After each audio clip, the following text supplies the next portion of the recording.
আজকের এই ক্লাসে আমরা পড়বো কেমিস্ট্রি চ্যাপ্টার 5। তো আশা করি এই চ্যাপ্টারে যা যা আছে এভরিথিং আমরা শেষ করতে পারবো ইনশাআল্লাহ। তো আমরা বেসিক পড়বো, ঠিক আছে, বেসিক পড়বো, সিকিউ পড়বো, সাথে এমসিকিউ পড়বো ইনশাআল্লাহ। সো আমরা হচ্ছে দেখবা অনেকটা সিকিউর মাধ্যমে বেসিক পড়তে হবে।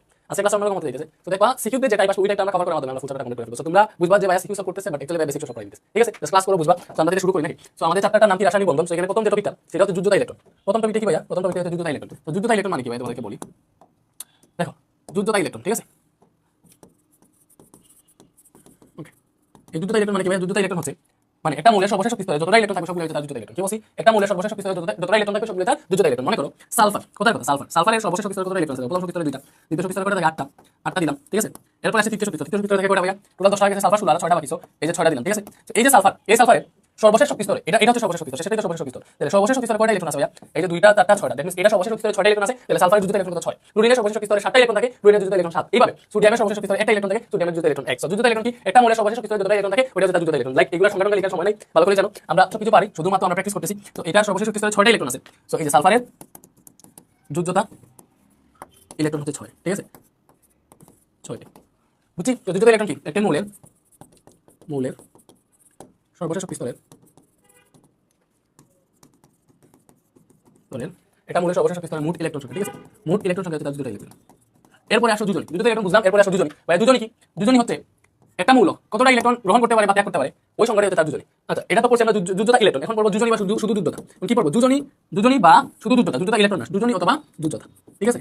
ওকে, এই টপিকগুলো অনেক বেশি ইম্পর্টেন্ট। এখন যেটা বলবো সেটা কি ভাই? দুজনী অথবা যুদ্ধতা। যেটা বলবো সেটা কি? দুজনী বা যুদ্ধতা। সো এটা বেসিক্যালি অনেকে বলে, মনে করো একটা মৌলে ইলেকট্রন বিন্যাস করার পরে সর্বশেষ শক্তি স্তরে যতটা বিজোড় ইলেকট্রন থাকে ওইটা দুজনী বা যুদ্ধতা। সো লাইক তোমাকে আমি অক্সিজেন দিয়ে দেখাই। মনে করো অক্সিজেন, এটা হচ্ছে অক্সিজেন। অক্সিজেনের প্রথম শক্তি স্তরে 2টা ইলেকট্রন থাকে, দ্বিতীয় শক্তি স্তরে ওটা থাকে একটা, দুইটা, তিনটা, চারটা, পাঁচটা, 6টা, টোটাল 8টা 10। এটা অক্সিজেনের ক্ষেত্রে। তো অক্সিজেনের যদি এখান থেকে যুদ্ধতা ইলেকট্রন হিসাব করতে চাও তাহলে সর্বশেষ শক্তি স্তরে যতটা ইলেকট্রন থাকবে ওইটা যুদ্ধতা ইলেকট্রন। অক্সিজেনের এখান থেকে পাবা অক্সিজেনের যুদ্ধতা ইলেকট্রন কয়টা ভাইয়া? অক্সিজেনের যুদ্ধতা ইলেকট্রন সমান হচ্ছে 6টা, ঠিক আছে। ইলেকট্রন 6টা। অক্সিজেনের যুদ্ধতা ইলেকট্রন কয়টা? অক্সিজেনের যুদ্ধতা ইলেকট্রন হচ্ছে 6টা। তো অক্সিজেনের যুজনী কত?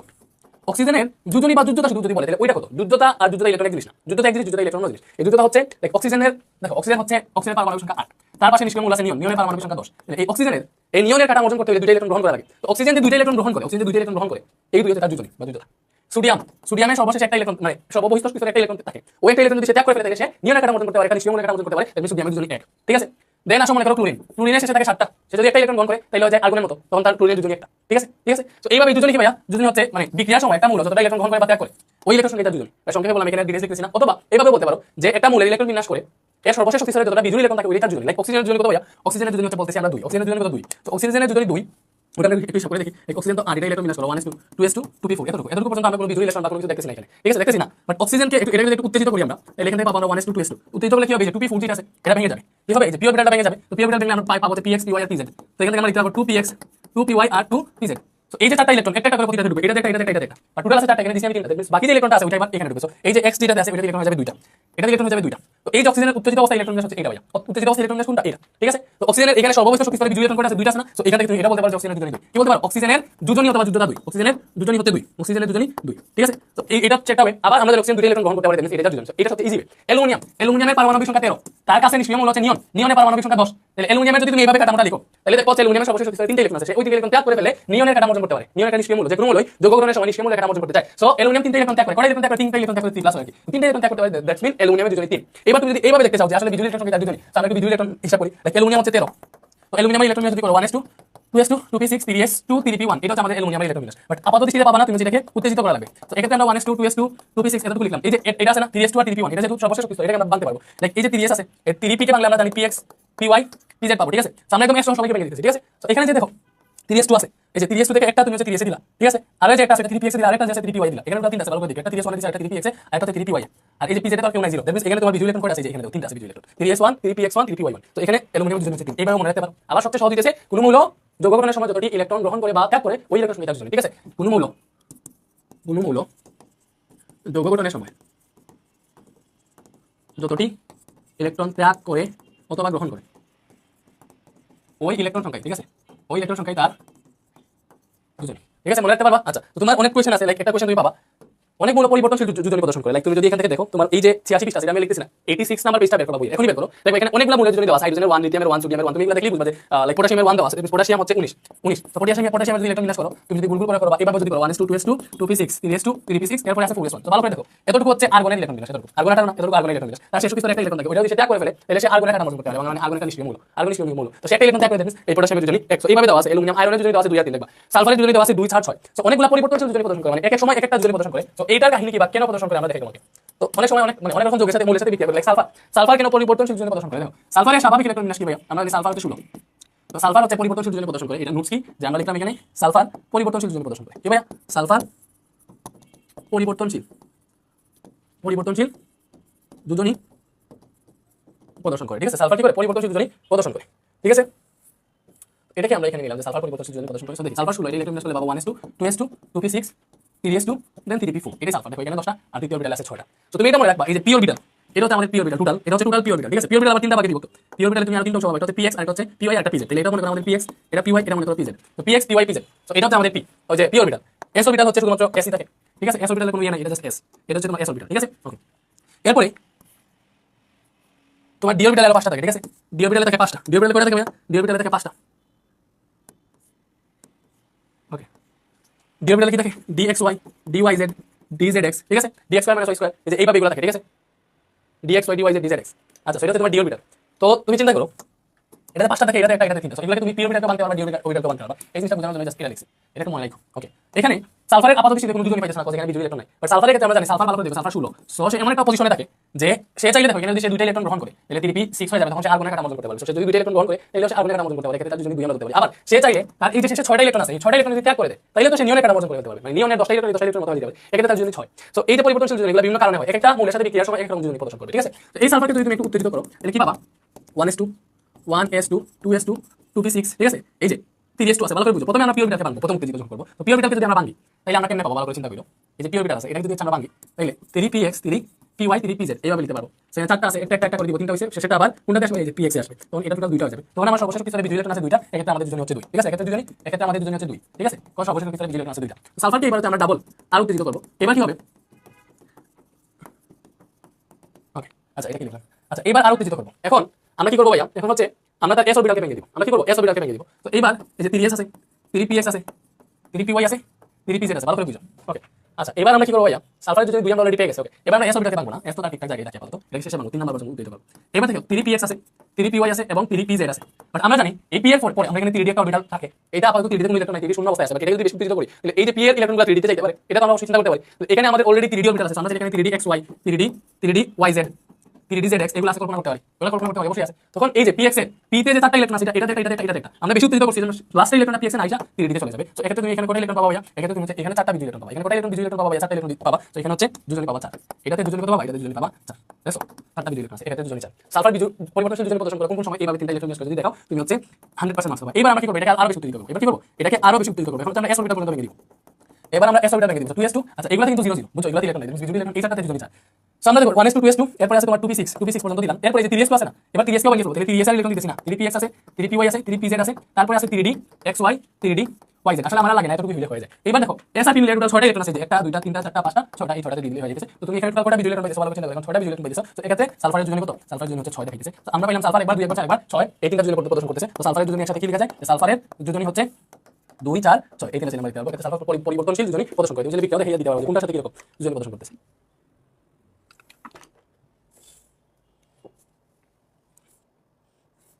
এরপরে আসো যৌগমূলক। আচ্ছা যৌগমূলক জিনিসটাকে আমি তোমাদেরকে একটু বুঝাই। এই যৌগমূলক হচ্ছে মূলত কয়েকটা পরমাণুর সাথে মিলে একটা যৌগ গঠন করে। এই যৌগটা পরমাণু নিয়ে আচরণ করে, মানে ভাই বলি একাধিক মৌলের কতিপয় পরমাণু বা আয়ন পরস্পরের সাথে মিলিত হয় ধনাত্মক বা ঋণাত্মক আধান বিশিষ্ট একটি পরমাণু গুচ্ছ তৈরি করে, যা একটি মৌলের আয়নের নিয়ে আচরণ করে। এই ধরনের পরমাণু গুচ্ছকে যৌগমূলক বলে। যেমন ধরো অ্যামোনিয়াম আয়ন, এটা হচ্ছে এই যে অ্যামোনিয়াম আয়ন। তো এই যে সম্পূর্ণটা আছে, এটা দেখবা যে কোনো মৌলের সাথে কাজ করে এই সম্পূর্ণটা যোগ হয়ে যাচ্ছে, এটা দিতেছে। তো এই যে সম্পূর্ণটা এটা আয়নের নিয়ে কাজ করতেছে, অনেকগুলো পরমাণু মিলে এখানে একটা পরমাণু গুচ্ছ মানে কি, কয়েকটা পরমাণু মিলে একটা মানে গুচ্ছ তৈরি করছে, ঠিক আছে। গুচ্ছ মানে একসাথে মিলা। তো কয়েকটা পরমাণু মিলে একটা গুচ্ছ তৈরি করছে, এটা পরমাণু গুচ্ছ যা আয়নের নিয়ে আচরণ করতেছে, এটা হচ্ছে যৌগমূলক। এই যৌগমূলকের যোজনী আছে, এটা আয়ন +1 টেকনিক্স এর যোজনী হচ্ছে এক। বইয়ে দেখো তোমাদের এগুলো যোজনী দেওয়া আছে। যেমন ধরো সালফার SO4, সালফারের হচ্ছে দেখবা এগুলো কোনটা যোজনী এটা বোঝা যায়। দেখো সালফারের জারণ সংখ্যা +6, অক্সিজেনের জারণ সংখ্যা -2, 4টা আছে 4টা। এগুলো যদি তুমি হিসাব করো তাহলে এখান থেকে কত বের হচ্ছে, +6 4 × -8, so -2 বের হচ্ছে, এটা আয়ন -2 হবে। এইভাবে এগুলো বোঝা যায়। বাট অনেক সময় তোমাদের মনে থাকে এগুলো উচিত। দেখবা সালফার এটা চার্জ কত, -2, এটা যোজনী হচ্ছে তোমার 2। আর যদি চার্জ আলাদা ভাবে লিখতে চাও তাহলে এটা চার্জ +1 এটা চার্জ -2, ঠিক আছে। এইভাবে মনে করো তোমার আরো আছে, যেমন ধরো PO4 3 minus phosphate PO4 3 minus এটা দুজনই কত এটা একটা যোগমূলক এগুলো হচ্ছে যে কোনো মূলের সাথে সাথে টাচ করে ডিরেক্ট সম্পূর্ণ হয়ে যাবে কিন্তু আলাদা আলাদা পারবে না তো এই দুজনটা 3 এটা দুজনই কত হবে দেখো এটা যেহেতু 3 মাইনাস দেখো সে তিনটা ইলেকট্রন ত্যাগ করা অবস্থায় আছে সরি তিনটা ইলেকট্রন গ্রহণ করা অবস্থায় আছে তাহলে তার দুজনই হবে 3 এখানে আদান কত ওইটা দুজনই হবে ঠিক আছে আদান যদি আলাদা ভাবে লিখতে চাও মাইনাস লিখতে হবে এটা প্লাস এইভাবে এগুলো যোগমূলক সেগুলো নিয়ে ডিটেইলস আলোচনা করার বিষয় নাই এরপর যোগের রাসায়নিক সংকেত লিখে এগুলো তোমরা জানো দেন হচ্ছে রাসায়নিক সংকেত লেখার নিয়ম এটা কোনো ব্যাপারই না তোমরা পারবা আণবিক সংকেত গাঠনিক সংকেত আছে আচ্ছা এবারে আসো রাসায়নিক সংকেত কেন লিখে তোমরা তো জানো রাসায়নিক সংকেত লিখার সময় মনে করো কার্বন আর অক্সিজেন মিলে একটা যৌগ গঠন করছে তখন কাহিনী কি হয় এই কার্বনের দুজন অক্সিজেনে যাবে অক্সিজেনের দুজন কার্বনে আসে সুন্দর করে দেখি ফার্স্টে তোমাদের দেখে সোডিয়াম আর ক্লোরিন দিয়ে না আরেকটা দেখে ম্যাগনেসিয়াম আর ক্লোরিন দিয়ে আমরা ম্যাগনেসিয়াম ক্লোরাইড হচ্ছে এরকম MgCl2 তো এটা সংকেতটা অ্যাকচুয়ালি কেন লিখে ম্যাগনেসিয়ামের শেষে দুইটা ইলেকট্রন থাকে সেই দুইটা ইলেকট্রন ত্যাগ করে দেয় ম্যাগনেসিয়াম 2+ আর দুজন হচ্ছে 2 ক্লোরিন মাইনাস দেন এখান থেকে ক্লোরিনের দুজন হচ্ছে 1 ম্যাগনেসিয়ামের দুজন 2 তো যৌগ যখন গঠন করে তখন তাদের দুজনের আদান প্রদান হয় ঠিক আছে সংকেত লেখার সময় কি লিখবা এই যে মনে করো ম্যাগনেসিয়াম আর ক্লোরিন সেখানে কি করব দুজনের আদান প্রদান হয় ম্যাগনেসিয়ামের দুজন যাবে ক্লোরিনের কাছে ম্যাগনেসিয়ামের দুজন যেটা ক্লোরিনের এই পাশে লিখব ছোট করে ঠিক আছে নিচের দিকে ক্লোরিনের সাথে ঠিক আছে এরপর ক্লোরিনের দুজন একই ম্যাগনেসিয়াম এখানে আসবে সো মূলত হচ্ছে Mg1Cl2 কি আছে Mg1Cl2 আর লেখার সময় Mg1 লেখা লাগে না 1 থাকলে এটা লেখা লাগে না তো এইবার আমাদের MgCl2 আসে এটা হচ্ছে আমাদের নিয়ম মান ঠিক আছে MgCl2 ঠিক আছে ম্যাগনেসিয়াম ক্লোরাইড তো এই যে এইভাবে হচ্ছে লিখে আর আছে ক্যালসিয়াম ক্লোরাইড CaCl2 ক্যালসিয়ামের দুজন দুই ক্লোরিন গেছে অ্যালুমিনিয়াম সালফেট দেখো Al2SO4 এটাতে কাহিনী কি হয় ভালো করে বুঝো এই যে আমরা দেখলাম সালফেট আয়ন এটা 2 মাইনাস ছিল সেটা দুজনে 2 এই যে একটু আগে দেখি সালফেট আয়নের দুজনে হচ্ছে 2 সালফেট আয়নের দুজনে সম্পূর্ণ দেখো এটা যখন অ্যালুমিনিয়ামের সাথে অ্যাড হচ্ছে সালফেট আয়নের দুজনে 2 এই সালফেটের যদি 2 এটা অ্যালুমিনিয়ামের কাছে আসছে অ্যালুমিনিয়ামের যদি 3 এটা সালফেটের কাছে এই যে অ্যালুমিনিয়াম সালফেট যোগ করছে ঠিক আছে এটা জাস্ট এমসিকিউ এর জন্য বেসিক কয়েকটা জিনিস শিখিয়ে দিয়েছি এগুলো তোমাদের কাছে সিকিউতে আসবে না এমসিকিউ তো অনেক বেশি কাজে আসে ঠিক আছে ওকে সেগুলো আমরা বুঝলাম অনেক সময় দেখো কার্বন ডাই অক্সাইডের কাহিনী কি হলো এটা তো তোমরা আবার এফ করে ফেলবে লাইক কার্বনের যদি অক্সিজেনের জন্য 2 তাহলে এখানে CO2 কেন এটা হওয়া উচিত ছিল এরকম যে কার্বনের যদি ছাড় এটা অক্সিজেন এখানে যাবে অক্সিজেনের জন্য এখানে আসবে বাট এরকম যদি হয় যে এই সংকেত মানে তো তার যৌগমূলক যেগুলো সরি তার দুজনই যেগুলো এই দুজনকে যদি কোনো একটা নির্দিষ্ট সংখ্যা দ্বারা নিঃশেষে বিভাজ্য করা যায় বা ভাগ দেওয়া যায় তাহলে ভাগ দিয়ে দিতে পারো এই দুটাকে দুই দ্বারা ভাগ দেওয়া যায় তো দুটাকে দুই দ্বারা ভাগ দেওয়া যায় ভাগ দিলে তুমি ভাগ দিয়ে দিবা এটা ভাগফলটা হচ্ছে নিচে লিখবা তো ভাগ দিয়ে দিছি 2 দিয়ে তাহলে C1 ও 2 সেটা থেকে আমরা C1 নিতে পারি এইভাবে আসে জিনিসটা ঠিক আছে লাইক আরেকটা দেখবা ম্যাগনেসিয়াম অক্সাইড সো এটা MgO কেন নিয়ম তো হওয়া উচিত ছিল ম্যাগনেসিয়ামের 2 অক্সিজেনের 2 Mg2O2 হওয়ার কথা ছিল বাট এটা অ্যাকচুয়ালি 2 2 তো এই দুটাকে আমরা চাইলে 2 দিয়ে ভাগ দিয়ে দিতে পারবো সো ভাগ দিলে ভাগ দিবা সো ভাগ দিলে মনে করেন Mg1 আসছে O1 আসছে Mg1 O1 মানে ম্যাগনেসিয়াম অক্সাইড এইভাবে হচ্ছে রাসায়নিক সংকেত লেখা ঠিক আছে মানে রাসায়নিক সংকেত লেখার নিয়ম রাসায়নিক সংকেত লেখার নিয়ম ঠিক আছে এতটুকু আমরা বুঝছি সো এগুলো হালকা পাতলা বুঝলেই হইছে আমরা মেইন পার্টে এখন একটু পাস আসছে আর কি এখন যেগুলো পড়তেছি এগুলো মনে করো ওয়ার্ম আপ হইতেছে সো রিভিশন হচ্ছে এগুলো পড়ানো ফাপ তারপরে বুঝাই অনেকে হচ্ছে তোমাদের সমস্যা থাকতে পারে সবাই তো সেম না আর যারা এগুলো পারো তোমাদের আরেকবার শিখা হয়ে যেতেছে সো একটু ওয়েট করে আমরা আস্তে আস্তে মেইন পার্টে ঢুকতেছি ওকে এরপরে আণবিক সংকেত ও গাঠনিক সংকেত এটা ইম্পর্টেন্ট আছে ওকে কি ভাইয়া আণবিক সংকেত কি লিখছি আণবিক সংকেত ও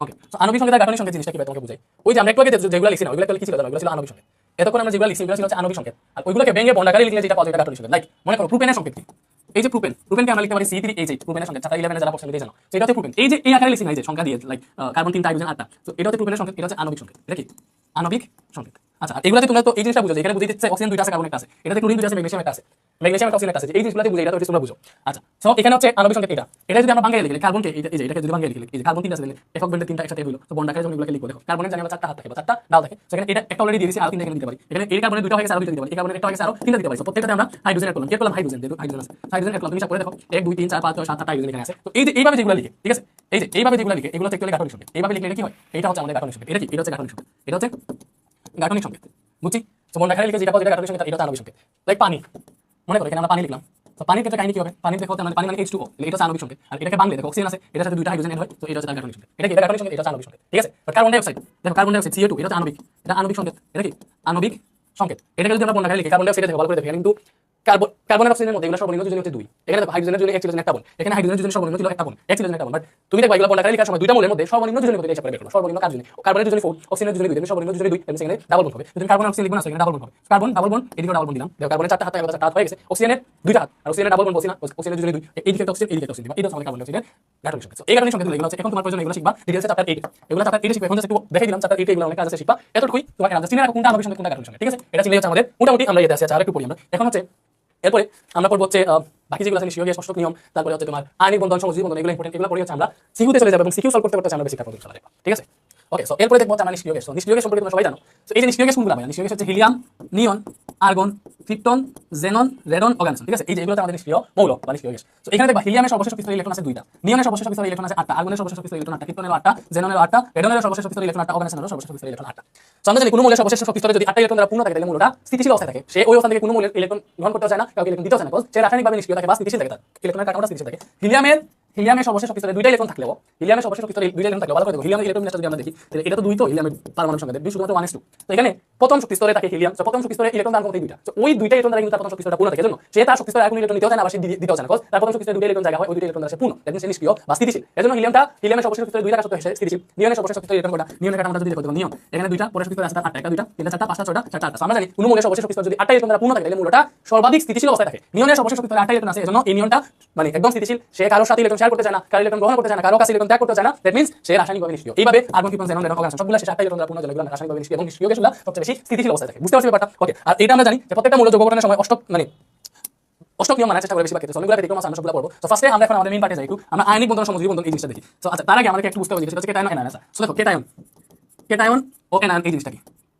মনে করো ভাইয়া সোডিয়াম হচ্ছে একটা ধাতু, তোমরা ভালো করে জানো। ধাতু যখন ইলেকট্রন ত্যাগ করে, সোডিয়াম যদি একটা ইলেকট্রন ত্যাগ করে মানে ইলেকট্রন ত্যাগ করে ফেলে, তখন সে সোডিয়াম প্লাস আয়নে পরিণত হয়েছে। এই যে সোডিয়াম একটা ইলেকট্রন ত্যাগ করে, এটা ধনাত্মক আয়নে পরিণত হয়েছে, ধনাত্মক আয়নটা, এই ধনাত্মক আয়নটা হচ্ছে কেটায়ন, ঠিক আছে? এই যে সোডিয়াম প্লাস, এটা হচ্ছে কেটায়ন, ঠিক আছে? সো সোডিয়াম যখন একটা ইলেকট্রন ত্যাগ করে, এই যে দেখো কেটায়নের সংখ্যা কি, ধনাত্মক আধান বা পজিটিভ চার্জ বিশিষ্ট আয়নকে কেটায়ন বলে। সো তোমাদের যখন একটা মৌল, একটা ধাতু যখন ইলেকট্রন ত্যাগ করে, সর্বশেষ শক্তি স্তরে যে ইলেকট্রনগুলো থাকে ওগুলো যখন ত্যাগ করে সে যে ধনাত্মক আধানে পরিণত হয় বা ধনাত্মক আয়নে পরিণত হয়, এই ধনাত্মক আধান বিশিষ্ট আয়নটাকেই কেটায়ন বলে। এবং এই এনায়ন কি, এনায়ন হচ্ছে ঋণাত্মক আধান বিশিষ্ট আয়ন। কেটায়ন কি ধনাত্মক আধান বিশিষ্ট আয়ন, এনায়ন হচ্ছে ঋণাত্মক আধান বিশিষ্ট আয়ন। সংখ্যা লেখা লাগবে, এই যে কেটায়ন মানে হচ্ছে ধনাত্মক আধান বিশিষ্ট আয়ন, কেটায়ন মানে কি ধনাত্মক আধান বিশিষ্ট আয়ন, ধনাত্মক আধান বিশিষ্ট আয়ন, ধনাত্মক আধান বিশিষ্ট আয়ন, এটা হচ্ছে কেটায়ন, ঠিক আছে? ধনাত্মক আধান বিশিষ্ট আয়ন হচ্ছে কেটায়ন, আর এনায়ন কি ঋণাত্মক আধান বিশিষ্ট আয়ন, এনায়ন কি ভাইয়া ঋণাত্মক আধান বিশিষ্ট আয়ন, এটা হচ্ছে এনায়ন। সো এনায়ন কি ভাই, এনায়ন মনে করো ক্লোরিন, এটা সর্বশেষ শক্তি স্তরে থাকে ইলেকট্রন 7টা, ক্লোরিন 17, তো তুমি হিসাব করে দেখো সর্বশেষ শক্তি স্তরে 7টা ইলেকট্রন আছে, এক্ষেত্রে তার নিষ্ক্রিয় মূল্য কাটার মধ্যে 8টা ইলেকট্রন প্রয়োজন সর্বশেষ শক্তি স্তরে, সেজন্য সে একটা ইলেকট্রন গ্রহণ করে ক্লোরিন মাইনাস আয়নে পরিণত হয়, এই যে মাইনাস আয়ন, এটা হচ্ছে এনায়ন, ঠিক আছে? সো আমরা জানি লাইক ধাতু হচ্ছে ম্যাগনেসিয়াম, মনে করো ম্যাগনেসিয়াম এটাও ধাতু, আমরা জানি পর্যায় সারণীর বাম দিকের মূলগুলো ধাতু থাকে, ঠিক আছে? তো ম্যাগনেসিয়ামের হচ্ছে সর্বশেষ শক্তি স্তরে দুইটা ইলেকট্রন থাকে, সেজন্য সে দুইটা ইলেকট্রন ত্যাগ করে ম্যাগনেসিয়াম 2 প্লাস আয়নে পরিণত হতে পারে, ঠিক আছে? অন্যদিকে আরেকটা আছে আমাদের অক্সিজেন, মনে করো সে দুইটা ইলেকট্রন গ্রহণ করে অক্সিজেন 2 মাইনাস আয়ন গ্রহণ করতে পারে। সো অক্সিজেনটা এই হচ্ছে এনায়ন, আর এটা হচ্ছে আমাদের কেটায়ন। এগুলো তো আমরা বুঝি যে কেটায়ন এনায়ন, আমরা কেটায়ন পাবো ধাতু থেকে, এনায়ন পাবো অধাতু থেকে, স্বাভাবিক বিষয়। কেটায়ন মানে ধনাত্মক চার্জ বিশিষ্ট আয়ন, এনায়ন মানে ঋণাত্মক চার্জ বিশিষ্ট আয়ন। এরপরে এগুলো দেখো আয়নিক বন্ধনে অনেক বেশি কাজে আসে, আয়নিক সমযোজী বন্ধনগুলোতে। সো আয়নিক বন্ধন কি ভাইয়া, আয়নিক বন্ধন এগুলো এখনই আসছে আমরা মেইন পার্টে। এই আয়নিক বন্ধন, সমযোজী বন্ধন এগুলোতে কি পরীক্ষা আসে? সো আয়নিক বন্ধন কি ভাইয়া, যে বন্ধনের মাধ্যমে ধাতু ও ধাতু, যে বন্ধনের মাধ্যমে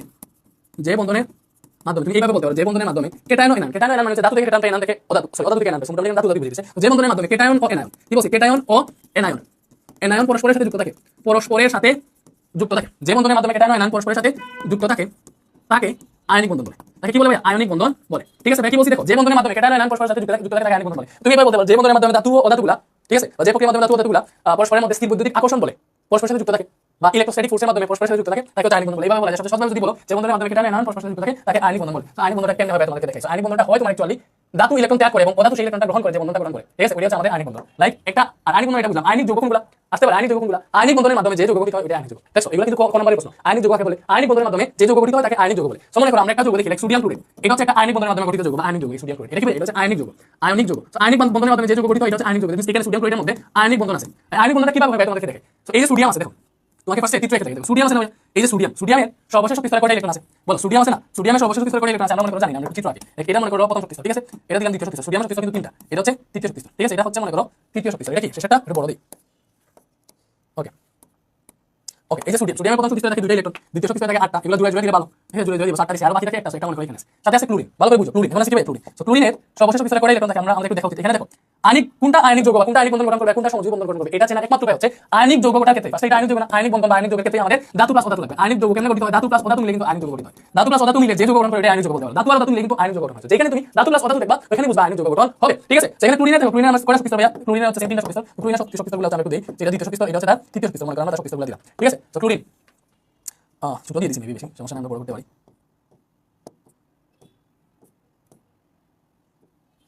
ওকে, সো প্রথম শক্তি স্তরে 2টা ইলেকট্রন, দ্বিতীয় শক্তি স্তরে কয়টা? 8টা, তাহলে টোটাল হলো 10টা। এবং আচ্ছা আমরা একটা গোল দিছি না, একটা ক্রস দিয়ে দিই, ইলেকট্রনগুলো যদি গোল দিয়ে দিই আর ক্রস দিয়ে দিতে পারবো, সেটা ক্রস দিয়ে দিই, তাহলে বুঝতে পারবো বন্ধন গঠিত হইতেছে। এখানে কয়টা দিব? 8টা, দ্বিতীয় শক্তি স্তরে টোটাল হচ্ছে 10টা। ক্লোরিন ইলেকট্রন থাকে 17টা, এখানে দিব আমরা আরো 7টা, এই যে 2টা দিলাম, 3টা 4টা 5টা 6টা এবং 7 নাম্বার ইলেকট্রনটা মনে করো আমি এখানে দিলাম, এটা কাছাকাছি দিবা। এবার কাহিনী কি হবে ভালো করে বুঝো। এই যে সোডিয়ামের সর্বশেষ শক্তি স্তরে আছে ইলেকট্রন 1টা, ক্লোরিনের সর্বশেষ শক্তি স্তরে ইলেকট্রন আছে 7টা। দ্যাট মিন্স ক্লোরিন যদি একটা ইলেকট্রন এখানে পেয়ে যায় তাহলে ক্লোরিনের সর্বশেষ শক্তি স্তরে 8টা হয়ে যাবে, এবং কোন মৌলের সর্বশেষ শক্তি স্তরে 8টা ইলেকট্রন হয় মানে এটা হচ্ছে মানে স্থিতিশীলতা অর্জন করবে বা নিষ্ক্রিয় মৌলের কাঠামো অর্জন করবে। দ্যাট মিন্স যে কোনো মৌলের যৌগ গঠনের মূল শর্ত হচ্ছে তার সর্বশেষ শক্তি স্তরে 8টা ইলেকট্রন পূর্ণ করা। এইবার সোডিয়াম কি করবে? তার এই যে ইলেকট্রন, এই একটা ইলেকট্রন যদি বাদ দিয়ে দেয়, সোডিয়ামের কিন্তু সর্বশেষ শক্তি স্তরে 8টা করতে আর 7টা প্রয়োজন, এটা সহজ হবে। তার যে একটা আছে এটাকে যদি বাদ দিয়ে দেয় কিন্তু তার এখানে 8টা থাকবে, আগে শক্তি স্তরে 8টাই আছে। তার মানে এখানে কাহিনীটা কি হবে? কাহিনীটা হবে এই যে সোডিয়ামের এই ইলেকট্রনটা আছে, এটা এখানে সে ক্লোরিনকে দান করে দিবে। সোডিয়াম কি করবে? তার ইলেকট্রনটা ক্লোরিনকে দান করে দিবে। সোডিয়াম তার ইলেকট্রনটা ক্লোরিনকে দান করে দিবে। সোডিয়াম তার ইলেকট্রনটা ক্লোরিনকে দান করে দিবে। সেক্ষেত্রে কাহিনী কি ভাইয়া? কাহিনীটা এখানে আসো। তো সোডিয়াম দান করে দিবে এবং কাকে দান করবে? ক্লোরিনকে। তো আমাদের এই কাহিনীটা করার পর ফাইনাল যে চিত্রটা হবে এরকম, ফাইনাল যে লুকটা আসবে সেটা হবে এরকম। এখন দেখো আমাদের ছিল কি ভাইয়া? ছিল তো সোডিয়াম, এবার হয়ে যাবে সে সোডিয়াম প্লাস হয়ে যাবে। তো দেখো আগে ছিল তার 3টা শক্তি স্তর, এই ইলেকট্রনটা এখানে দিয়ে দিয়েছে, এই শক্তি স্তর এখন নাই, এখন এই 2টা শক্তি স্তর আছে, বুঝছো? এই ইলেকট্রন দিয়ে দিলে তো এই 3 নাম্বার শক্তি স্তরে কোনো ইলেকট্রন নাই, 3 নাম্বার শক্তি স্তর আকারই প্রয়োজন নাই। যে সোডিয়ামটা আমরা আটি একটু, তো এটা হচ্ছে সোডিয়াম, সোডিয়াম এটা মনে করো প্রথম শক্তি স্তর, দেন হচ্ছে আমরা আরেকটা দিলাম যে এটা মনে করো আমাদের দ্বিতীয় শক্তি স্তর, ঠিক আছে? এটা হবে আমাদের ফাইনাল যে চিত্র এটা। এরপরে আসো এখানে দিলাম ক্লোরিন। সো ক্লোরিনের এটা প্রথম শক্তি স্তর, এটা হচ্ছে দ্বিতীয় শক্তি স্তর, এরপরে মনে করো এটা হচ্ছে তৃতীয় শক্তি স্তর, ঠিক আছে? তিনটা শক্তি স্তর ওই যেভাবে দিলাম। ওকে, এরপরে এখন দেখো সোডিয়াম কি ছিল? একটা ত্যাগ করেছে, দ্যাট মিন্স তার ইলেকট্রন নিয়ে প্রথম শক্তি স্তরে 2টা এবং এই শক্তি স্তরে 8টা। এই যে টোটাল 8টা সোডিয়ামের কাহিনী এরকম, এবং তুমি এখানে সেকেন্ড রেখে দিবা। কি দিবা? সেকেন্ড রেখে কি দিবা ভাইয়া? সেকেন্ড থার্ড রেখে দিবা। এই যে সোডিয়াম এইভাবে দিবা যে সে এখন কি হইছে, একটা ইলেকট্রন ত্যাগ করে সোডিয়াম প্লাস হয়ে গেছে, এবার তার কাহিনী হইছে এরকম। এখানে একটা ইলেকট্রন ত্যাগ করে সেরকম হয়ে গেছে। ক্লোরিন কি করবে? তাহলে দেখো এখানে 2টা, এই শক্তি স্তরে আছে কয়টা? 8টা।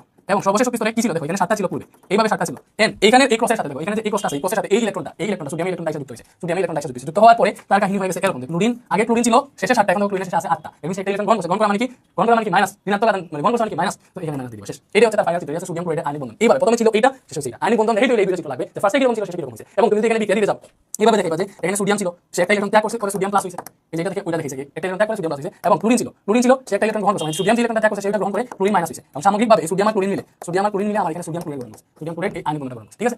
তো তুমি এই আয়নিক বন্ধনের সংজ্ঞাটা লিখবা, লিখবা যেখানে সোডিয়াম ক্লোরাইড এটা আয়নিক যৌগ, কারণ সোডিয়াম হচ্ছে ধাতু আর ক্লোরিন হচ্ছে অধাতু। আমরা জানি ধাতু আর অধাতু, হ্যাঁ? বাকি ডানে নান পরস্পরের সাথে যুক্ত হয়ে যে বন্ধন গঠন করে তাকে আয়নিক বন্ধন বলে, ঠিক আছে? তো এক্ষেত্রে সোডিয়ামের সর্বশেষ শক্তি স্তরে একটা ইলেকট্রন থাকে, একটা ইলেকট্রন আছে, এবং ক্লোরিনের সর্বশেষ শক্তি স্তরে আছে 7টা ইলেকট্রন। কিন্তু কোনটাই আমাদের অষ্টক পূর্ণ না। তো এক্ষেত্রে সোডিয়াম তার সর্বশেষ শক্তি স্তরে একটা ইলেকট্রন ক্লোরিনকে দান করবে এবং ক্লোরিন ওই ইলেকট্রন গ্রহণ করবে, তাইলে সোডিয়ামের সর্বশেষ শক্তি স্তরে 8টা হয়ে যাবে, ক্লোরিনের সর্বশেষ শক্তি স্তরে 8টা হয়ে যাবে। এইভাবে তারা অষ্টক নিয়ম মানবে, আর দুইটা হচ্ছে নিষ্ক্রিয় মূলক একটা গঠন করবে। এইভাবে পরস্পর তারা ইলেকট্রন আদান প্রদানের মাধ্যমে আয়নিক বন্ধন কেমন গঠন হয়? ইলেকট্রন আদান প্রদানের মাধ্যমে। এইভাবে তারা ইলেকট্রন আদান প্রদানের মাধ্যমে আয়নিক বন্ধন গঠন করবে। এরপরে তুমি এই দুটো চিত্র এঁকে এই বিক্রিয়াটা দেখিবা, এটাতে তুমি 4 এর জায়গায় 6 হইতে পারো, ঠিক আছে? এইভাবে যদি দেখো কত সুন্দর, দেখি কত ভালো লাগছে। এইভাবে যদি দিতে পারো, এটা কঠিন? অবশ্যই কঠিন না, ঠিক আছে? আমি কি আরেকটা দেখাবো ম্যাগনেসিয়াম ক্লোরাইড। বা একটা কোনটা দেখানো যায় আমাকে বলো, কোনটা দেখা যায়? কোনটা দেখানো যায়? আচ্ছা, আমরা স্বাভাবিক এটা দেখেছি, সিকিউতে আমরা অনেকগুলো পাবো নাকি? সিকিউতে এখন জেনারেল ভাবে দেখলাম, সিকিউতে অনেকগুলো পাবো। এবার আমরা সমযোজী বন্ধন দেখবো। ওকে, তাহলে সমযোজী বন্ধন দেখি। সিকিউতে আমরা অনেকগুলো পাবো, তো সিকিউ সব লাগবে। তো সমযোজী বন্ধন সিকিউতে গিয়া ডিরেক্ট ক্লিয়ার হবা। এবারে আমরা সমযোজী বন্ধন দেখি। সমযোজী বন্ধন কেমনে গঠন হয় ওই জিনিসটা আগে বুঝা। সমযোজী বন্ধন মানে এখানে কাহিনী হচ্ছে অধাতু আর অধাতু মিলে যে বন্ধন গঠন করবে, এটা সমযোজী বন্ধন। সমযোজী বন্ধন মানে অধাতু প্লাস অধাতু মিলে বন্ধন গঠন করবে। এবং সমযোজী বন্ধনের সংজ্ঞা কি? যে দুইটা অধাতু পরমাণু পরস্পরের মধ্যে ইলেকট্রন ভাগাভাগি বা ইলেকট্রন শেয়ারের মাধ্যমে, দুইটা অধাতু পরমাণু পরস্পরের সাথে ইলেকট্রন শেয়ার অথবা ইলেকট্রন ভাগাভাগির মাধ্যমে যে বন্ধন গঠন করে তাকে সমযোজী বন্ধন বলে। কত ইজি এটা, মানে সমযোজী বন্ধন মানে হচ্ছে অধাতু প্লাস অধাতু। আয়নিক বন্ধন মানে কি? আয়নিক বন্ধন মানে ধাতু প্লাস অধাতু। ভালো করে বুঝো। আর একটা আছে ধাতব বন্ধন, ধাতব বন্ধন মানে হচ্ছে ধাতু প্লাস ধাতু। শেষ, তিনটা বন্ধন। আমি একটু দেখে দিতেছি, দেখে কি ভাইয়া? এই যে বন্ধন, একটা হচ্ছে আয়নিক বন্ধন, একটা হচ্ছে সমযোজী বন্ধন, আরেকটা হচ্ছে ধাতব বন্ধন। তো এখানে কাহিনী একদম ইজি। আয়নিক বন্ধন যেটা, ওইটা হবে আমার ধাতুর সাথে অধাতুর বিক্রিয়া, ধাতু প্লাস অধাতু, ঠিক আছে? সমযোজী বন্ধন মানে কি? অধাতু প্লাস অধাতু। এই ধাতব বন্ধন মানে কি? ধাতু প্লাস ধাতু, ঠিক আছে? ওকে, তাইলে দেখো এখানে সমযোজী বন্ধন মানে কি? অধাতু প্লাস অধাতু। সো আমি একটা স্বাভাবিক একটা বিক্রিয়া লিখতেছি, সবচেয়ে ইজি যেটা, হাইড্রোক্লোরিক অ্যাসিড, HCl। এখানে ভালো করে চিন্তা করে দেখো, হাইড্রোজেন অধাতু, ক্লোরিন অধাতু, হাইড্রোজেনের শেষে একটা আছে, দ্যাট মিন্স হাইড্রোজেনের শেষে, হাইড্রোজেন তো 1, এটা ইলেকট্রন হচ্ছে 1s1। তার কিন্তু কাছাকাছি নিষ্ক্রিয় মূল হচ্ছে হিলিয়াম। হিলিয়ামের কাঠামো অর্জন করতে হলে হাইড্রোজেনের একটা ইলেকট্রন প্রয়োজন, ঠিক আছে? একটা গ্রহণ করা লাগবে। ক্লোরিনের ক্ষেত্রে তো এমনিতেই একটা গ্রহণ করা লাগে, আগে দেখেছি। দ্যাট মিন্স দুইটা অধাতু মিলে যে বন্ধন গঠন করবে এটা হচ্ছে সমযোজী বন্ধন। তো আমরা একটু হাইড্রোক্লোরিক অ্যাসিডের বিক্রিয়াটা দেখি, ঠিক আছে? তো হাইড্রোক্লোরিক অ্যাসিড এটা কিরকম করে? এটা হচ্ছে সমযোজী বন্ধন গঠন করে, সমযোজী বন্ধন বা সমযোজী যৌগ গঠন করে। আর সমযোজী যৌগ কাকে বলে ভাইয়া? সমযোজী বন্ধনের মাধ্যমে যে যৌগ গঠন হয় তাকেই সমযোজী যৌগ বলে। এগুলো একদম। সো এখানে কাহিনী কিরকম হবে ভাই? একদম দেখো, ইলেকট্রন শেয়ার বা ভাগাভাগি জিনিসটা কি? ফার্স্টে আমরা কি আঁকি? ক্লোরিনটা আঁকি। ক্লোরিন যেহেতু বড় দেখতেছো, ক্লোরিনটা আঁকি। ক্লোরিনের এটা হচ্ছে প্রথম শক্তি স্তর, ঠিক আছে? দেন হচ্ছে আমরা মনে করলাম যে এটা দ্বিতীয় শক্তি স্তর, ঠিক আছে? বেশি বড় দিয়ে দিছি।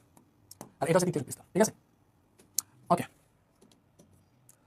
সো এটা দেখি। তো ক্লোরিনের ইলেকট্রনগুলো আমরা ক্রস দিয়ে দিই, একটা দুইটা তিনটা চারটা পাঁচটা ছয়টা সাতটা আটটা নয়টা 10টা হলো। ঠিক আছে? দ্বিতীয় শক্তি স্তরে 8টা, প্রথম শক্তি স্তরে 2টা। এখানে আছে মনে করো তার 7টা, একটা দুইটা তিনটা চারটা পাঁচটা ছয়টা 7 নম্বর ইলেকট্রন এখানে দিলাম। এই যে ক্লোরিন আছে। আর হাইড্রোজেন হচ্ছে ভাই দেখো, হাইড্রোজেনের সর্বশেষ শক্তি স্তরে থাকে ইলেকট্রন একটা। হাইড্রোজেন ছিল আমি এখানে রাখলাম, মনে করো একটু ছোটভাবে রাখি, প্রথম শক্তি স্তর মাত্র। তো এটা হচ্ছে আমাদের হাইড্রোজেন। তো হাইড্রোজেনটা ক্লোরিনের সাথে এমনি আইসা এটা চলে। দেখো ক্লোরিনের অলরেডি এখানে একটা ইলেকট্রন আছে। হাইড্রোজেনের ইলেকট্রনটা এটা এখানে দিলাম, হাইড্রোজেনের ইলেকট্রনটা এখানে দিলাম। তোমাদের বুঝার সুবিধার্থে একটু অন্য কালার দিলে, লাল কালারে দিলাম। তো একবার ভালো করে চিন্তা করো, হাইড্রোজেনের যে একটা ইলেকট্রন এবং ক্লোরিনের একটা ইলেকট্রন, ভালো করে চিন্তা করো। হাইড্রোজেনের অষ্টক পূরণের জন্য একটা ইলেকট্রন প্রয়োজন, ক্লোরিনের অষ্টক পূরণের জন্য একটা ইলেকট্রন প্রয়োজন, দুইটাই একটা ইলেকট্রন প্রয়োজন। তারা একটা ইলেকট্রন শেয়ার করবে। যদি এখানে অক্সিজেন আর কার্বনের বিক্রিয়া হতো তখন ব্যাপারটা অন্যরকম হতে পারত, ঠিক আছে? তো এখানে যেহেতু হাইড্রোজেন আর অক্সিজেন দুইজনের একটা করে ইলেকট্রন প্রয়োজন, তার মানে তারা কি করবে ভাইয়া? তারা হচ্ছে একটা করে ইলেকট্রন শেয়ার করবে। এখানে দেখতে পাচ্ছি আমরা যে হাইড্রোজেন আর ক্লোরিন একটা করে ইলেকট্রন শেয়ার করছে। এবার তুমি চিন্তা করো, মনে করো হাইড্রোজেন যখন তার ইচ্ছা সে নিষ্ক্রিয় আছে কিনা এটা দেখাবে, সে হচ্ছে ক্লোরিনের যে এই ইলেকট্রনটা আছে এটা ইউজ করবে এবং দেখাবে যে তার মধ্যে দুইটা ইলেকট্রন আছে, মানে সে হিলিয়ামের একটা অর্জন করছে। আবার ক্লোরিনের ক্ষেত্রে যদি হিসাব করো, ক্লোরিনের শেষ করতে একটা দুইটা তিনটা চারটা পাঁচটা ছয়টা সাতটা আটটা ইলেকট্রন দেখাতে পারবে প্রয়োজনের সময়, মানে হাইড্রোজেনের এই ইলেকট্রনটা ক্লোরিন প্রয়োজনের সময় ইউজ করবে এবং দেখাবে যে তারও শেষ স্তরে আটটা ইলেকট্রন আছে, দেন সেও একটা নিষ্ক্রিয় মূল। বুঝতে পারছি? এই যে ইলেকট্রন ভাগাভাগির মাধ্যমে এই যে দুইটা ইলেকট্রন, দুইটাই হাইড্রোজেন ক্লোরিন দুইটাই তাদের সুবিধা মতো ইউজ করতেছে, এটা হচ্ছে ইলেকট্রন শেয়ার বা ইলেকট্রন ভাগাভাগি। বুঝছি? এইভাবে তারা সমযোজী যৌগ গঠন করবে। এটাই হচ্ছে সমযোজী যৌগের জন্য একটা চিত্র লাগে, এটা হচ্ছে answer. Like carbon die oxide কেন যৌগ গঠন করবে একটু দেখি, এটা একটু ডিফারেন্ট। এই যে কার্বন ডাই অক্সাইড এটাও সমযোজী যৌগ, এটাও সমযোজী। কারণ কি ভাইয়া? কার্বন অধাতু অক্সিজেন অধাতু, অধাতু আমাদের বিক্রিয়া করে কি গঠন করে? সমযোজী বন্ধন। কার্বন অধাতু অক্সিজেন অধাতু, এটা এখানে আমাদের সমযোজী যৌগ অবশ্যই গঠন করবে, সমযোজী যৌগ অবশ্যই গঠন করবে। বাইরে সমযোজী বন্ধন দিয়ে যাই লিখতে পারো, সমযোজী যৌগ গঠন করে। এটা বিক্রিয়াটা কিরকম হবে ভাই তোমাদেরকে দেখাই, এটা বিক্রিয়াটা কিরকম হবে, ঠিক আছে? সো এখানে একটা বর্ডার দেওয়া উচিত, এখানে বর্ডার দিয়ে দিলাম, ঠিক আছে? ওকে, সো আমরা এখন কোনটা দেখেছি? কার্বন ডাই অক্সাইড এটা। সো কার্বন ডাই অক্সাইড ক্ষেত্রে দেখো, কার্বন এখানে সিঙ্গেল আছে, কার্বনটা আমরা আগে দিই। সো কার্বনের ভাইয়া দুইটা শক্তি স্তর আমরা জানি, এটা আমাদের প্রথম শক্তি স্তর, ওকে, এন্ড দেন এটা হচ্ছে দ্বিতীয় শক্তি স্তর, ঠিক আছে? এটা হচ্ছে দ্বিতীয় শক্তি স্তর কার্বনের। তো এই যে কার্বনের দুইটা শক্তি স্তর দিলাম, প্রথম শক্তি স্তরের ইলেকট্রন আছে দুইটা, দ্বিতীয় শক্তি স্তরের ইলেকট্রন আছে কয়টা? কার্বনের দ্বিতীয় শক্তি স্তরের ইলেকট্রন আছে 4টা। কার্বনের টোটাল 6টা ইলেকট্রন, কার্বনের ইলেকট্রন বিন্যাস করো 1s2 2s2 2p2, এটা হচ্ছে কার্বন। দ্বিতীয় শক্তি স্তরের ইলেকট্রন আছে 4টা, তো 4টা আছে না? তাহলে 4টা তুমি কেমন দাও? সো এখানে তোমার 4টা তুমি জুড়ে দিবা কেন? কজ এটা বুঝতে হবে, অক্সিজেনের ইলেকট্রন আছে 8টা, দ্যাট মিন্স তার নিয়নের কাঠামো অর্জন করতে দুইটা ইলেকট্রন প্রয়োজন। কার্বনের ইলেকট্রন আছে 4টা সর্বশেষ স্তরে, আলাদা বুঝছেন, নিয়নের কাঠামো অর্জন করতে 4টা ইলেকট্রন প্রয়োজন। দ্যাট মিন্স কার্বন টোটাল 4টা ইলেকট্রন ভাগাভাগি করবে, অক্সিজেন 2টা। অক্সিজেন যেহেতু 2টা আছে, 2টা অক্সিজেন দুইবার কার্বনকে 2টা 4টা ইলেকট্রন দিবে। কেমনে ভাই তোমাকে দেখাচ্ছি। ফার্স্ট আমরা একটা অক্সিজেন একটা করি। সো কার্বনের যে শেষে 4টা ইলেকট্রন, এই 4টা ইলেকট্রন আমি জুড়ে দিলাম, এখানে দিলাম, এখানে 2টা, এখানে 2টা দিলাম। কার্বনের 6টা ইলেকট্রন দেওয়া হয়েছে, অবশ্যই দিছে। আচ্ছা এখন দেখো, এবার আমরা অক্সিজেনটা আঁকবো। অক্সিজেনের ফার্স্টে একটু সর্বশেষ স্তরটা আঁকি। অক্সিজেনের সর্বশেষ স্তরটা একটু এইভাবে দিবা। কিভাবে দেখো, একটু হচ্ছে কার্বনের ভেতরে ঢুকাই, মানে একটু কার্বনের মধ্যে ঢুকাই দিব অক্সিজেনের শেষ স্তরটা, এই যে মনে করি এইভাবে দিলাম, ঠিক আছে। এটা অক্সিজেনের সর্বশেষ স্তরটা দিলাম, ঠিক আছে। এরপরে অক্সিজেনের কয়টা শক্তি স্তর, অক্সিজেনের 2টা শক্তি স্তর মাত্র, এটা বড় দরকার মানে আছে ইন্দি। অক্সিজেনের 2টা শক্তি স্তর, ঠিক আছে। এটা একটা শক্তি স্তর এবং এটা দিলাম আরেকটা শক্তি স্তর, ঠিক আছে। এটা আরেকটা শক্তি স্তর দিলাম, আর এখানে আছে আমাদের অক্সিজেন। ভালো করে বুঝো, অক্সিজেনের ইলেকট্রন আছে 8টা, প্রথম শক্তি স্তরে 2টা এবং দ্বিতীয় শক্তি স্তরে আছে 6টা। আমি দিলাম এখানে 2টা, এখানে 2টা, 4টা দেওয়া হচ্ছে দ্বিতীয় শক্তি স্তরে, বাকি যে 2টা তুমি বাকি 2টা দিবা এখানে, বাকি 2টা কই দিবা এখানে দিবা। ভালো করে বুঝো, বাকি 2টা কই দিবা এখানে দিছি, ওকে দেওয়া হয়েছে, ওকে। এরপরে আরেকটা যে অক্সিজেন আছে ওটা সর্বশেষ স্তরটা এখানে দিলাম, একটু এর মধ্যে ঢুকাই দিলাম যে কার্বনের যে এটা আছে এখানে, ঠিক আছে, ওকে। এরপর এটা তো দেওয়া হয়েছে, এরপর আমরা প্রথম স্তরটা দিই, এটা হচ্ছে প্রথম স্তর, ঠিক আছে, ওকে। সো এটা হচ্ছে আমাদের প্রথম স্তর, এখানে আমরা হচ্ছে অক্সিজেন দিলাম। সো এখানে প্রথম স্তরে 2টা আছে, শেষ স্তরে 6টা থাকে। সো এই যে দিলাম আমরা 4টা আর বাকি 2টা এখানে দিলাম। তো ভালো করে চিন্তা করো, 2টা অক্সিজেনের ক্ষেত্রে 6টা ইলেকট্রন আমরা দিছি, এখানে 2টা, এখানে 2টা, এখানে 2টা, এটা হচ্ছে 6টা, একটা 2টা 3টা, দেখো 3 জুড়ে 6টা। এবার তুমি হিসাব করে যদি দেখো যে অক্সিজেন যখন তার প্রয়োজন তখন সে দেখাইতে পারবে তার সর্বশেষ স্তরে কয়টা ইলেকট্রন আছে, একটা 2টা 3টা 4টা 5টা 6টা 7টা 8টা। এই যে কার্বনের 2টা ইলেকট্রন, এই 2টা ইলেকট্রনকে তার প্রয়োজন সর্বশেষ ইউজ করবে এবং দেখাইতে পারবে তার মধ্যে 6টা ইলেকট্রন আছে। যখন অক্সিজেনের প্রয়োজন এই অক্সিজেনটা সেম আটটা দেখাইতে পারবে, আর যখন কার্বনের প্রয়োজন ভালো করে দেখো, কার্বন দেখাইতে হবে তার মধ্যে একটা 2টা 3টা 4টা 5টা 6টা 7টা 8টা আছে, শেষ স্তরে কয়টা ইলেকট্রন আছে 8টা আছে দেখাইতে হবে। কেন?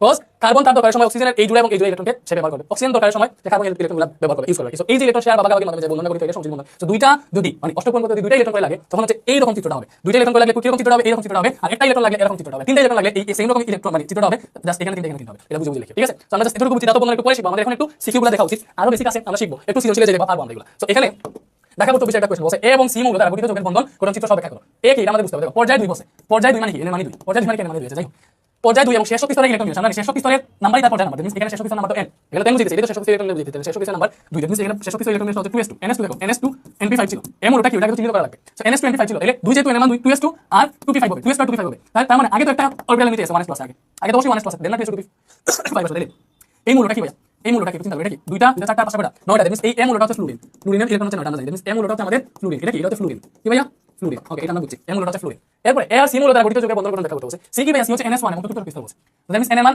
4, শেষ শক্তি স্তরে n এর মান 4, এটা 4s1 কি ভাইয়া, সিটা হচ্ছে 4s1, দেখো 4s1 এইভাবে তুমি চিন্তা করবা কোনটা কি, ঠিক আছে। তো শেষ শক্তি স্তরে যদি 4s1 থাকে, এটা শেষ শক্তি থাকে, এর আগে কি আছে, এর আগে অবশ্যই আছে 1s2 2s2 2p6 3s2 3p6, এতটুকু কমপ্লিট না করে কেউ 4s1 যেতে পারবে না, ঠিক আছে, এতটুকু কমপ্লিট না করে কেউ 4s1 যেতে পারবে না। দ্যাট মিন্স এটা কি ভাই, দেখো 1s 2টা 6টা 10টা 12টা 18টা 19টা, দ্যাট মিন্স এই 19টা কোথায় আছে, পটাশিয়াম, দ্যাট মিন্স এই সি যৌগটা হচ্ছে পটাশিয়াম, এটা কি এটা হচ্ছে পটাশিয়াম, সি যৌগটা কি পটাশিয়াম, এটা আমি কেন বলছি বুঝছো, তুমি চতুর্থ শক্তি স্তরে বা চতুর্থ পর্যায়ে সর্বশেষ শক্তি স্তরে ns1 বা 4s1 কোনটা থাকে, পটাশিয়াম থাকে, এইভাবে এইগুলো তোমাকে বুঝতে হবে। এটা আমরা বুঝলাম, কি বুঝলাম যে এ যৌগ এ মূলটা হচ্ছে আমাদের ফ্লুরিন, এ মূলটা ফ্লুরিন এবং সি মূলটা হচ্ছে পটাশিয়াম, আমাদের এবং সি মূল দ্বারা গঠিত যৌগের বন্ধন গঠন ব্যাখ্যা করতে হবে, দেখাইতে হবে আর কি।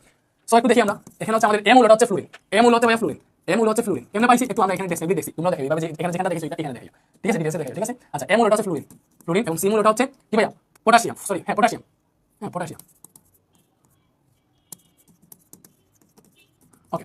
তাইলে এই পটাশিয়াম আর ফ্লুরিন দুইটা মূল দ্বারা গঠিত যৌগের বন্ধন গঠন চিত্র সব ব্যাখ্যা করতে হবে। এই পটাশিয়াম আর ফ্লুরিন কি রকম আমাদের এটা আগে জানতে হবে। এই পটাশিয়াম হচ্ছে আমাদের ধাতু, ভালো করে বুঝো, পটাশিয়াম হচ্ছে ধাতু, ফ্লুরিন হচ্ছে অধাতু। পটাশিয়াম কি, পটাশিয়াম ধাতু, ফ্লুরিন হচ্ছে অধাতু, ধাতু আর ধাতু পরস্পর কি রকম বন্ধন গঠন করে, এবং সি মূল দ্বারা গঠিত যৌগের বন্ধন গঠন দেখিতে হবে, ধাতু আর ধাতু পরস্পর কি রকম বন্ধন গঠন করে। আমরা জানি ধাতু প্লাস অধাতু, যেহেতু ধাতু প্লাস অধাতু মিলে আমাদের বন্ধন গঠন করতে হচ্ছে আয়নিক বন্ধন, কি রকম বন্ধন, আয়নিক বন্ধন। তাহলে এই যে পটাশিয়াম আর ফ্লুরিন, পটাশিয়াম আর ফ্লুরিন, পটাশিয়াম আর ফ্লুরিন, পটাশিয়ামের সর্বশেষ শক্তি স্তরে একটা ইলেকট্রন আছে, তুমি একটু হিসাব করে দেখো আমি হচ্ছে কিভাবে বন্ধনটা গঠন করে আমরা দেখাই। আগে পটাশিয়ামটা হচ্ছে আমরা এখানে আগে মনে করো পটাশিয়ামের শক্তি স্তর করে 4টা, কেমনে একটু আগে দেখছি যে চতুর্থ পর্যায়ে আছে, তুমি সর্বশেষ শক্তি স্তর 4, সেটা হচ্ছে প্রথম শক্তি স্তর, এটা মনে করো আমাদের দ্বিতীয় শক্তি স্তর, ঠিক আছে, এটা হচ্ছে তৃতীয় শক্তি স্তর, ঠিক আছে, ওকে। এন্ড এটা হচ্ছে মনে করো চতুর্থ শক্তি স্তর, এটা কি এটা হচ্ছে চতুর্থ শক্তি স্তর, ঠিক আছে, এটা কি এটা আছে আমাদের পটাশিয়াম, প্রথম শক্তি স্তরে আছে 2টা ইলেকট্রন, ঠিক আছে, দ্বিতীয় শক্তি স্তরে আছে 8টা ইলেকট্রন, 8টা ইলেকট্রন দিতেছি জুড়ে দিবা, তৃতীয় শক্তি স্তরে আছে তৃতীয় শক্তি স্তরে 8টা ইলেকট্রন আছে, 8টা দাও 6টা 7টা 8টা দিছি দেওয়া হইছে, ওকে। এবং এর শেষ ইলেকট্রন কোনটা আছে, চতুর্থ শক্তি স্তরে আছে, কোনটা আছে চতুর্থ শক্তি স্তরে, তাই দেখো তার টোটাল ইলেকট্রন কয়টা হইছে, 2টা, এখানে 8টা 10টা আর 8টা 19টা, এখানে পটাশিয়ামের ইলেকট্রন 19টা, আমরা ভালো করে জানি তার পারমাণবিক সংখ্যা 19, তাহলে তার সর্বশেষ শক্তি স্তরে একটা ইলেকট্রন আছে, সেটা ত্যাগ করতে চাইলে আমরা অবশ্যই জানি পটাশিয়াম হচ্ছে ধাতু, আর ধাতু কি করে ইলেকট্রন ত্যাগ করে, বুঝছো, ওকে। তাহলে পটাশিয়াম ইলেকট্রনটা ত্যাগ করবে, কাকে ত্যাগ করবে, দেখি এখানে কি আছে, এটা হচ্ছে ফ্লুরিন, তো ফ্লুরিনের শক্তি স্তর কয়টা, ফ্লুরিন তো 9, পারমাণবিক সংখ্যা 9 এবং ফ্লুরিনের শক্তি স্তর 2টা, আমরা অবশ্যই জানি। তো ফ্লুরিনের শক্তি স্তর কয়টা, 2টা, যে ফ্লুরিনটা আমি এখানে আঁকলাম, এটা হচ্ছে ফ্লুরিন। তো ফ্লুরিনের প্রথম শক্তি স্তরে আছে 2টা ইলেকট্রন, ঠিক আছে, প্রথম শক্তি স্তরে কয়টা ইলেকট্রন আছে, প্রথম শক্তি স্তরে আছে 2টা ইলেকট্রন এবং শেষ শক্তি স্তরে কয়টা আছে, ফ্লুরিন ইলেকট্রন করতে পারবে না, বুঝাই তোমাদের মধ্যে 1s2 2s2 2p5, এটাই তো এই যেখান থেকে দেওয়া ছিল আমরা এরকম পাইছিলাম। তাহলে দ্বিতীয় শক্তি স্তরে কয়টা আছে, 7টা ইলেকট্রন, 7টা দাও, এই যে 1টা 2টা 3টা 4টা 5টা 6টা 7 নম্বর ইলেকট্রন আমি এখানে দিলাম, কোথায় দিলাম, এই যে এখানে, কই দিছি ভাই, এই যে এখানে দিছি, ওকে। এবার আয়নিক বন্ধনের ক্ষেত্রে কি হয় আমরা দেখছিলাম মনে আছে, আবার জাস্ট লিখো, এই যে পটাশিয়ামটা তার এই যে সর্বশেষ শক্তি স্তরে যে ইলেকট্রন আছে, এটা যদি জাস্ট ত্যাগ করে ফেলে, এটা যদি বাদ দিয়ে দেয়, তার আগে শক্তি স্তরে কয়টা ইলেকট্রন আছে, 8টা ইলেকটন তার পূর্ণ আছে, তুমি নিশ্চয়ই মূল্য কাঠামো অর্জন করতে পারবে। আর ফ্লুরিনের সর্বশেষ শক্তি স্তরে 7টা অলরেডি আছে, সে যদি এখানে আরো একটা ইলেকট্রন পেয়ে থাকে তার 8টা হয়ে যাবে, তার একটা ইলেকট্রন নিডেড, এটা একটা ইলেকট্রন বাদ দিলে তার অষ্টক পূরণ হবে, আর একটা ইলেকট্রন গ্রহণ করলে তার অষ্টক পূরণ হবে। তো কি করবে, এই পটাশিয়াম তার একটা ইলেকট্রন ফ্লুরিনকে দিয়ে দিবে, ফ্লুরিন ইলেকট্রন গ্রহণ করবে, ঠিক আছে। সো এইভাবে যেটা আয়নিক যৌগ গঠন করবে, এখানে কাহিনী কি হবে, দেখো অষ্টক পূরণ হলে কিন্তু শেষ কাহিনী যৌগ গঠন হয়ে যাবে। সো এই ইলেকট্রনটা সে ফ্লুরিনকে এখানে দিয়ে দিবে, এরকম চিহ্ন দিয়ে দেখাবে, এবং সেম চিত্রটা তুমি আবার রাখবা, ওই একবার আমি আরেকটা পেজ এখানে আনি, তো সেম চিত্রটা আবার রাখবা, এখানে হচ্ছে দেখো এবার পটাশিয়াম একটা ইলেকট্রন ত্যাগ করে দিয়েছে, তো আমার তার 4টা শক্তি স্তর থাকবে না, 3টা শক্তি স্তর থাকবে, এই যে পটাশিয়াম আমি 3টা শক্তি স্তর রাখলাম, দেখি এটা হচ্ছে আমাদের পটাশিয়াম, আর ফ্লুরিনের ওই 2টা শক্তি স্তর ছিল, ঠিক আছে, ওকে।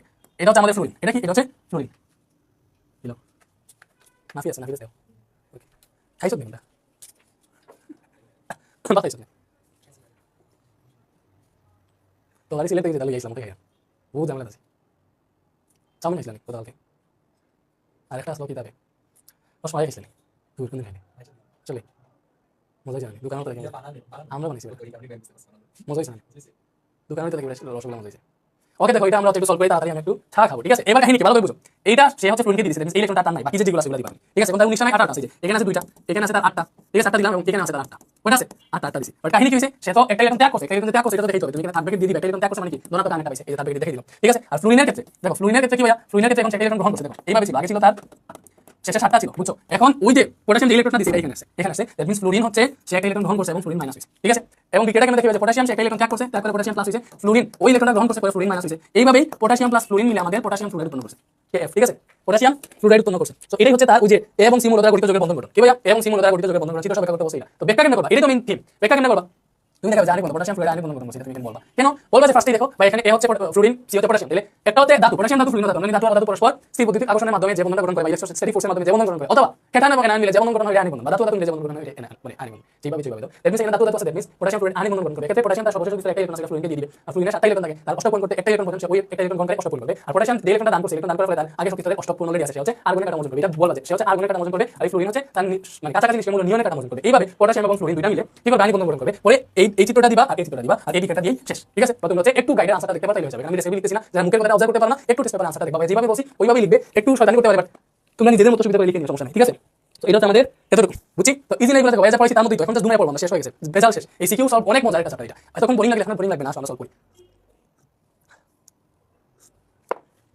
আমরা আরো মোটামুটি ভালো ক্লাস করতেছি ভালো লাগতেছে ক্লাস করে সোনার ময়না পাখি ভাই একটু চা খাই বুঝছো 2 মিনিট ও নাফি নাফি নাফি কোন মোবাইলটা দে আমার মোবাইল যা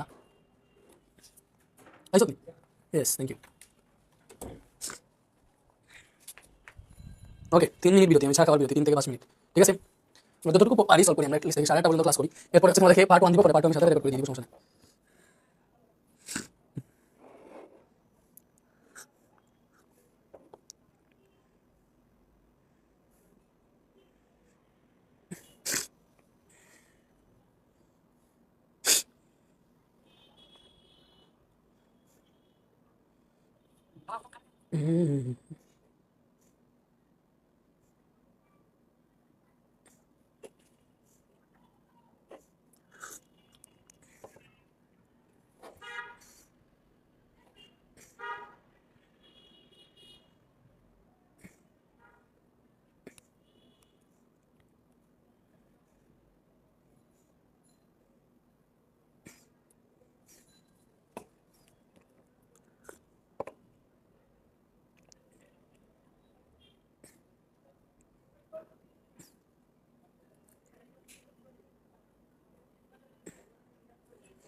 আইসো না ক্যামেরা অন আছে 3 মিনিট রেস্ট মানে আমি চা খাইলাম খতম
স্টুডেন্ট আমি আসি ওয়েট।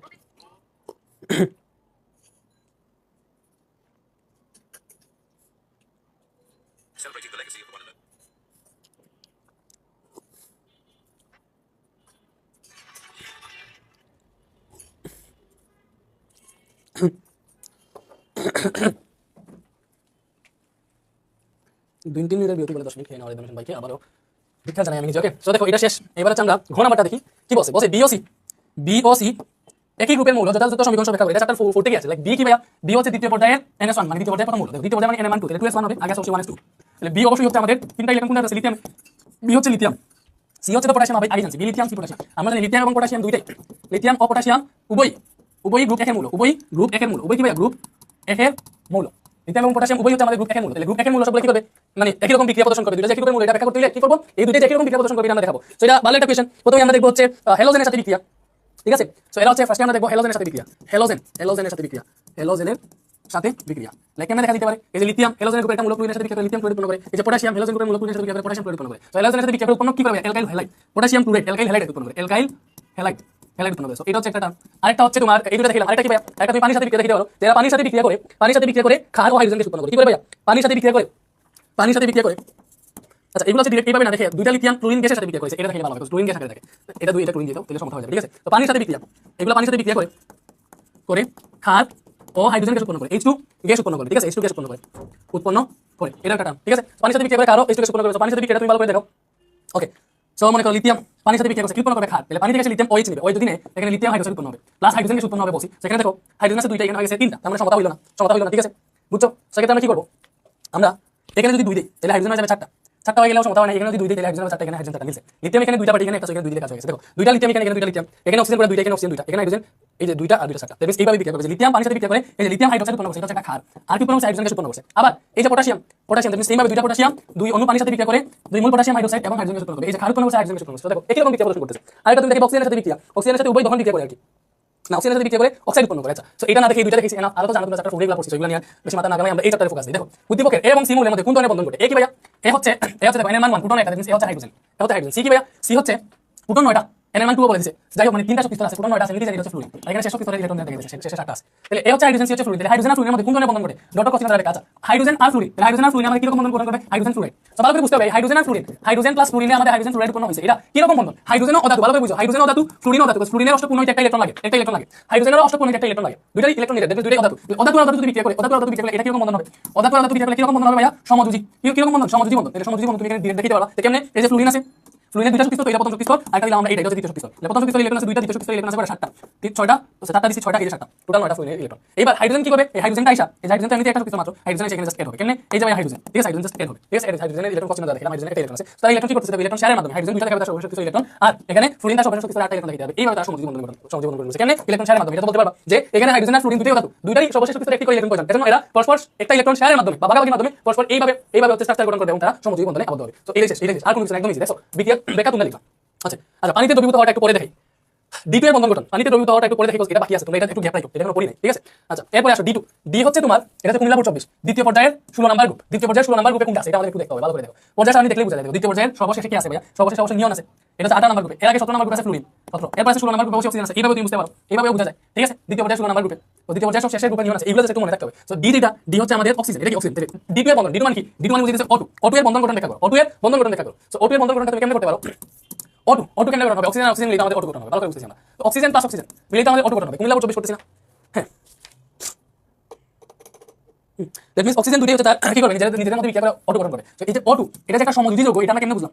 সমযোজী যৌগ বা সমযোজী বন্ধন করবে কেমনে বুঝলাম? এই অক্সিজেন আর অক্সিজেন বিক্রিয়া করবে, দুটোই অধাতু। অক্সিজেন একটা অক্সিজেন ধাতু আর একটা অক্সিজেন ধাতু, দুটোই কি করবে? ইলেকট্রন শেয়ার করবে। কেমনে শেয়ার করবে এখানে দেখাও। যে এই যে একটা অক্সিজেন আমরা পেলাম, এটা প্রথম শক্তি স্তর, এটা ঠিক আছে? দ্বিতীয় শক্তি স্তর, এটা অক্সিজেনের দুইটা শক্তি স্তর থাকে। এবং আরেকটা অক্সিজেনের ক্ষেত্রে দেখো, অক্সিজেনের সর্বশেষ শক্তি স্তর ইলেকট্রন আছে কয়টা? অক্সিজেনের সর্বশেষ শক্তি স্তর ইলেকট্রন আছে 8টা। তার পাশাপাশি নিঃসঙ্গ নিয়ন, তার মানে সে নিয়নের কাঠামো অর্জন করতে চাইবে। যখনই বিক্রিয়া করবে সে নিয়নের কাঠামো অর্জন করতে চাইবে। নিয়ন হইতে তার দুইটা ইলেকট্রন লাগে, নিয়নের ইলেকট্রন 10টা, তার মানে তার দুইটা ইলেকট্রন লাগে, দুইটা ইলেকট্রন গ্রহণ করা লাগবে। তো যেহেতু অধাতু, তার কি করবে? ইলেকট্রন শেয়ার করবে পরস্পর। তো শেয়ার কেন করবে? দেখো এটা হচ্ছে আমরা একটা অক্সিজেন দেই, এই যে এখানে দুইটা, শেষ শক্তি স্তরে করে আছে অক্সিজেনের 6টা, তো 2টা দিলাম, 3টা 4টা, এই যে 5টা 6টা দিলাম, ঠিক আছে। তো অক্সিজেনের সর্বশেষ শক্তি স্তর আরেকটা অক্সিজেনের সর্বশেষ শক্তি স্তর আগে দিয়ে দিবা একবার, তোমার এটা সুবিধা হবে। সো যে আরেকটা অক্সিজেনের সর্বশেষ শক্তি স্তর আমি আগে দিয়ে দিলাম, আর এই যে ভেতরে একটা শক্তি স্তর আছে এটা দিলাম, যেমন এটা হচ্ছে আমাদের অক্সিজেন, এটা ইলেকট্রন নাম্বার কোশ্চেন ধরে এই যে 2টা দিলাম, অক্সিজেনের 8টা, এখানে 2টা বাড়ার 6টা, এখানে 2টা, এই যে 4টা, বাকি 2টা তুমি এখানে দিলাম, তাইলে ভালো করে এবার চিন্তা করে দেখো, এখানে তোমার অক্সিজেন কি করবে, তার এই অক্সিজেন দেখতে হবে তার মধ্যে শেষ শক্তি স্তর 8টা ইলেকট্রন আছে, এটা 2টা 3টা 4টা 5টা 6টা 7টা করছে, এই দুটাকে কাউন্ট করবে তার যখন দরকার, তাহলে এটা নষ্ট করে নিছে, এই অক্সিজেনকে শেষ করে দিতে হবে 2টা 4টা এবং এই 4টা পুরো 8টা, এইভাবে তারা পরস্পর ইলেকট্রন ভাগাভাগি বা শেয়ারের মাধ্যমে সমযোজী বন্ধন গ্রহণ করে, এইভাবে হচ্ছে অক্সিজেন O2 বন্ধন গ্রহণ করে, O2 এর বন্ধন গ্রহণ করবা, এটা হচ্ছে সমযোজী বন্ধন, ঠিক আছে, O2 এর বন্ধন গ্রহণ, O2 এর বন্ধন গ্রহণ একদম ইজি না, জাস্ট ভাইরাস একটু বুঝাইছি সমযোজী বন্ধনটা কি, দেন এগুলো আমরা পানির মতো পারতেছি, ঠিক আছে, বুঝছো? তুমি সুন্দর মতো দেখাইতে পারো, এই যে অক্সিজেন 8টা, 1s2 2s2 2p4, তো তুমি বলবা যে অক্সিজেনের সর্বশেষ শক্তি স্তরে 6টা ইলেকট্রন আছে, অক্সিজেনের সর্বশেষ শক্তি স্তরে ইলেকট্রন কয়টা আছে, সর্বশেষ শক্তি স্তরে ইলেকট্রন আছে 6টা, তার মানে তার সর্বশেষ শক্তি স্তরে 8টা ইলেকট্রন করে জিনিস লেখাটা অর্জন করতে পারে, এজন্য তার 2টা ইলেকট্রন প্রয়োজন, তো 2টা অক্সিজেন একসাথে এটা 6 আমাদের O2 গ্রহণ করে, এজন্য 2টা অক্সিজেনের আমাদের 2টা করে ইলেকট্রন প্রয়োজন, এক্ষেত্রে তারা পরস্পর 2টা করে ইলেকট্রন শেয়ার করবে এবং তারা সমযোজী বন্ধনে আবদ্ধ হয়ে বন্ধন গ্রহণ করবে, শেষ, ইজি না, একদম ইজি। নেক্সট, আচ্ছা এই মৌলটি ডি এর সাথে বন্ধন গঠনে একাধিক যোজনী প্রদর্শন করে ব্যাখ্যা করো। ওকে, এই মৌলটা কি ভাইয়া, এই মৌল হচ্ছে চতুর্থ পর্যায়ে 8 নাম্বার শ্রেণী, হ্যাঁ, তাহলে চতুর্থ পর্যায়ে মানে হচ্ছে কোনটা, ওই যে আমাদের পটাশিয়াম ক্যালসিয়াম, এটাই তো পটাশিয়াম ক্যালসিয়াম, এটা তো চতুর্থ পর্যায়ে, এটা number group, 2 number group, potassium calcium scandium titanium, scandium পরে ভ্যানাডিয়াম নাকি, এই স্ক্যান্ডিয়াম পরে কি আমি নিজে বলেছি, স্ক্যান্ডিয়াম পরে টাইটানিয়াম পরে ভ্যানাডিয়াম, ঠিক আছে, titanium vanadium chromium manganese iron পরে কি ভাইয়া নিকেল না আয়রন কপার নিকেল কপার কি বলেছে, সেটা হচ্ছে 3 নাম্বার গ্রুপ, এটা 4 নাম্বার, এটা 5 নাম্বার, এটা 6 নাম্বার, এটা 7 নাম্বার, 8 নাম্বার, 8 নাম্বার, সবাই বলতে 4 নাম্বার পর্যায়ে 8 নাম্বার গ্রুপে কোনটা আছে, আয়রন আছে, 4 নাম্বার গ্রুপের 4 নাম্বার পর্যায়ে 8 নাম্বার গ্রুপে কি আছে, আয়রন আছে, এইভাবে তুমি চিন্তা করতে পারো, আর তুমি নতুন ভাবে যদি ইলেকট্রন বিন্যাস করে একটা করে করতে চাও ওইটার ক্ষেত্রে পারবা, ঠিক আছে। সো এটা হচ্ছে আমাদের কি ভাইয়া আয়রন, এটা আমরা বুঝলাম, ঠিক আছে। ওকে, সো এটা হচ্ছে আমাদের আয়রন, এবং ডি কি ভাইয়া, ডি হচ্ছে দ্বিতীয় পর্যায়ের 16 নাম্বার, এবং ডিটা অক্সিজেন আমরা আগে পেয়েছি, তাহলে এ এবং ডি মৌল পরস্পর বিক্রিয়া করলে কি এ মৌলটি ডি এর সাথে বন্ধন গঠনে একাধিক যোজনী প্রদর্শন করে, আমরা দেখাবো যে এ মৌলটা আয়রনটা এই ডি বা অক্সিজেনের সাথে বিক্রিয়া করার সময় একাধিক যোজনী প্রদর্শন করে, একাধিক যোজনী মানে কি, সে হচ্ছে একাধিক দ্রুততা দেখায় তার, কেমনে, লাইক আয়রন আর অক্সিজেন, ঠিক আছে, দুইটা বিক্রিয়া করে একটা উৎপন্ন করে তোমার FeO, আরেকটা আছে তোমার এরকম Fe2O3, দুইটা যৌগ আছে Fe2O3 একটা আছে FeO, এই দুইটা যৌগ গঠন করেছে, দুইটাতে দুই রকম যোজনী আছে, এই জিনিসটা ভাই তোমাকে বুঝাই। ওকে,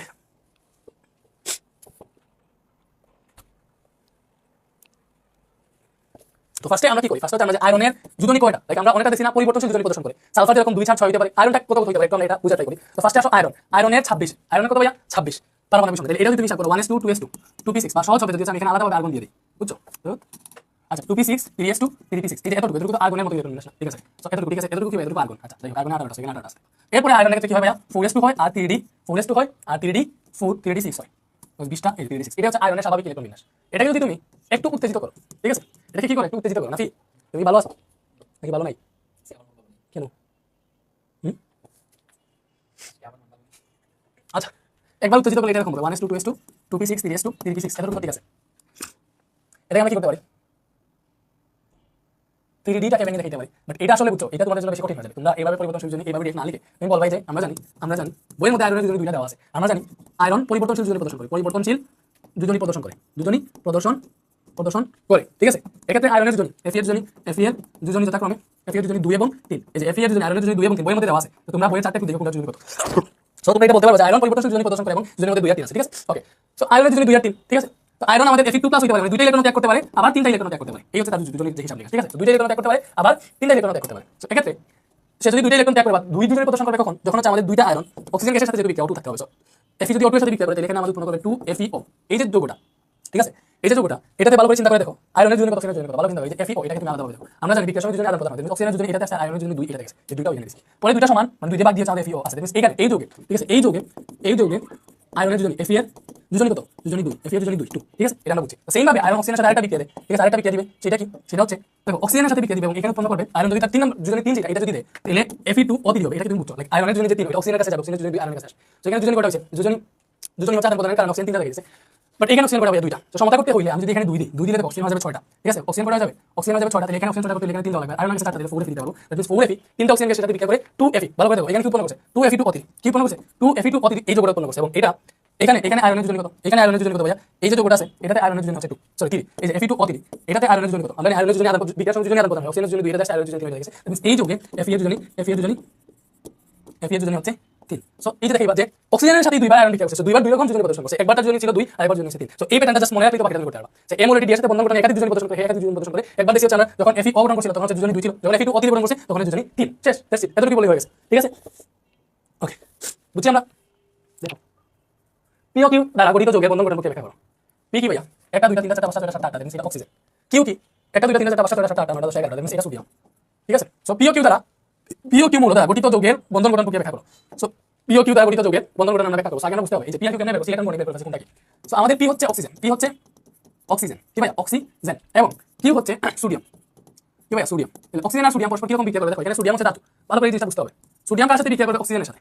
সোডিয়াম অক্সিজেনের সাথে বিক্রিয়া করবে, অক্সিজেন যেহেতু গ্যাস কিভাবে থাকবে, বাট অক্সিজেনের দুজনই দুই, ভালো করে বুঝো, অক্সিজেনের দুজনই দুই, সোডিয়ামের সাথে সোডিয়ামের দুজনই এক অক্সিজেনের কাছে যাবে, এনে কত, অক্সিজেনের দুজনই দুই সোডিয়ামের কাছে যাবে আর সোডিয়ামের দুজনই অক্সিজেনের কাছে যাবে, আমাদের যোগটা হবে Na2O, ঠিক আছে। সেখানে যদি সমতা করতে চাও, এখানে অক্সিজেন দুইটা আছে, এখানে দুই দাও, অক্সিজেন গ্যাস আকারে থাকে, তো সেইভাবে দাও লাগবে, সেখানে অক্সিজেন গেছে দুইটা, আর সোডিয়াম গেছে চারটা, সেখানে 4 এনে দিও, এটা হচ্ছে তোমার বিক্রিয়াটা কি, মেইন যে বিক্রিয়া দিতে ওটা বলতে পারো, ঠিক আছে। বুঝছো, এইভাবে দেওয়া যায় এটা,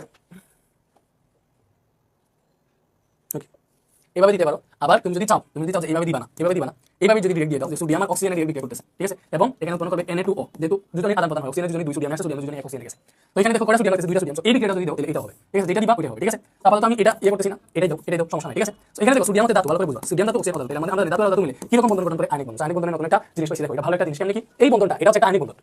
পি ও কিউ মূলত গঠিত যৌগের বন্ধন গঠন প্রক্রিয়া দেখাবো, এটা কি একটা আয়নিক যৌগ বা আয়নিক বন্ধনের মাধ্যমে একটা যৌগ গঠন আছে, আয়নিক যৌগ বা এটা আয়নিক বন্ধনের যৌগ বলতে পারো। এখানে আয়নিক বন্ধন এটা বন্ধন গঠন প্রক্রিয়া আমরা নিচে দেখো। তো কেন দুইটা সোডিয়াম, ভালো করে বুঝো, অক্সিজেন হচ্ছে একটা, অক্সিজেনটাকে আমরা মাঝে দিব, এখানে অক্সিজেনটাকে এখানে দিলাম, অক্সিজেনের এবারটা দুইটা, এই যে প্রথম শক্তি স্তর, এটা দিলাম আমরা দ্বিতীয় শক্তি স্তর, ঠিক আছে। প্রথম শক্তি স্তর ইলেকট্রন দুইটা, দ্বিতীয় শক্তি স্তর অক্সিজেন ইলেকট্রন আছে কয়টা, 8টা। এবার দেখো সোডিয়াম, তো এই সোডিয়াম হচ্ছে একটা সোডিয়ামের সর্বশেষ শক্তি স্তর একটা ইলেকট্রন দেখে, একটা ইলেকট্রন করতে হবে, অক্সিজেনের দুইটা ইলেকট্রন প্রয়োজন। তো দেখো এখানে দুইটা সোডিয়াম আছে, দুইটা সোডিয়াম একটা করে ইলেকট্রন অক্সিজেনকে দিবে, তুমি এখানে চিত্রটাই ভাবে দিও, অক্সিজেনের সাথে 6টা আছে, দুইটা দিলাম, চারটা দিলাম জুট, আর দুইটা এখানে বিজুট অবস্থায় রাখলাম, বুঝার সুবিধা তোমরা আগে থেকে বুঝতে পারবা। তো এখানে হচ্ছে আমরা সোডিয়ামের স্ট্রাকচারটা আঁকবো, সোডিয়ামের হচ্ছে আমরা তিনটা শক্তি স্তর থাকে, এটা প্রথম, এটা মনে করো দ্বিতীয়, এবং এটা মনে করো তৃতীয়, ঠিক আছে। তো প্রথম শক্তি স্তরে ইলেকট্রন আছে দুইটা, দ্বিতীয় শক্তি স্তরে ইলেকট্রন আছে 8টা, কয়টা ভাইয়া 8টা, ওকে, তৃতীয় শক্তি স্তরে ইলেকট্রন আছে একটা, বুঝছো, ওকে। সেম ভাবে এই সোডিয়ামের স্ট্রাকচারটা আমরা এখানে আবার আছে, এটা হচ্ছে আমাদের প্রথম শক্তি স্তর, ঠিক আছে, এটা হচ্ছে দ্বিতীয় শক্তি স্তর, এটা হচ্ছে আমাদের তৃতীয় শক্তি স্তর। তো প্রথম শক্তি স্তরে আছে দুইটা, দ্বিতীয় শক্তি স্তরে আছে আমাদের 8টা, দিলাম, তৃতীয় শক্তি স্তরে আছে একটা। তো এই যে সোডিয়ামের সর্বশেষ শক্তি স্তরে একটা আছে, সেটা অক্সিজেনকে দিয়ে দিবে, এই যে একটা দিয়ে আছে অক্সিজেনকে দিয়ে দিলে কি হবে ভাইয়া, দিয়ে দিলে দেখো সোডিয়াম এটা অক্সিজেনকে দিছে, দিলে তার একটা সোডিয়াম একটা ইলেকট্রন অক্সিজেন দিবে, আর একটা সোডিয়াম একটা ইলেকট্রন অক্সিজেন দিবে, তাহলে সোডিয়ামের এই যে স্ট্রাকচারটা আছে তার শেষ থেকে ইলেকট্রন অক্সিজেন যদি চলে যায়, তাহলে এই যে দুইটা শক্তি স্তর থাকবে এবং শেষ শক্তি স্তর একটা ইলেকট্রন পূর্ণ থাকবে, এটা তুমি এখানে দেখাবা। এই দানের পর সোডিয়ামের স্ট্রাকচারটা হবে এরকম, ইলেকট্রন দানের পর সোডিয়ামের স্ট্রাকচার কি রকম হবে, এই যে এরকম হবে, তুমি দেখাবা, এটা হচ্ছে প্রথম শক্তি স্তর, এটা কি, এটা হচ্ছে প্রথম শক্তি স্তর, ঠিক আছে, এবং এটা হচ্ছে দ্বিতীয় শক্তি স্তর, আমি একটা শক্তি স্তর অলরেডি গায়েব হয়ে যাবে, ক্রস দিয়ে দিছি আমি সোডিয়ামগুলো, ক্রস দিয়ে দিই, সরি এখানে 8টা দিবা, শেষ শক্তি স্তর ইলেকট্রনটা অলরেডি অক্সিজেনকে দিয়ে দিছি, এটা দিবা না, এখানে ব্র্যাকেট দিবা, ব্র্যাকেট দিয়ে একটা ইলেকট্রন ত্যাগ করছে জন্য প্লাস।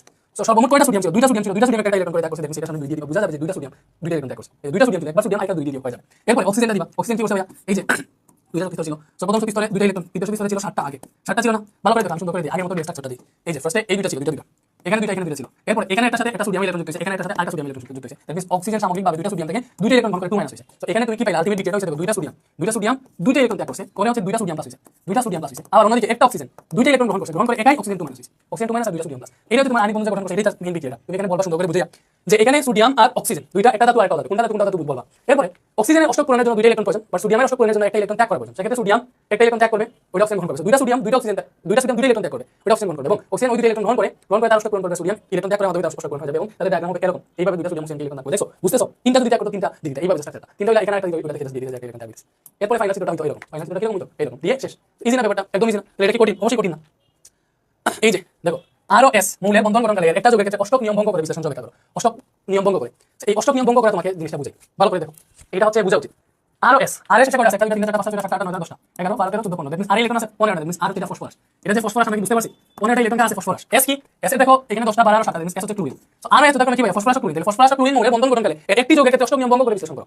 এই ফসফরাস আর ক্লোরিন, ফসফরাসের দুজন হচ্ছে 3 আর 5, সো ফসফরাসের একটা হচ্ছে PCl3 গঠন করে আর আরেকটা PCl5 গঠন করে, এই দুটো যৌগ গঠন করে, এটা এতটাই ইম্পর্টেন্ট কি বলবো, এটা হচ্ছে তুমি এখানে স্টার দিলে, আমি স্টার দিতে ফুল এটা বলে দিতে পারবো, স্টার দিতে স্টারটা বলে দিতে পারবো, মানে এতটুকু ইম্পর্টেন্ট, ঠিক আছে। এটাকে আমি এখানে তারপরও 3টা স্টার দিয়ে রাখো, এটা ইম্পর্টেন্ট, ঠিক আছে।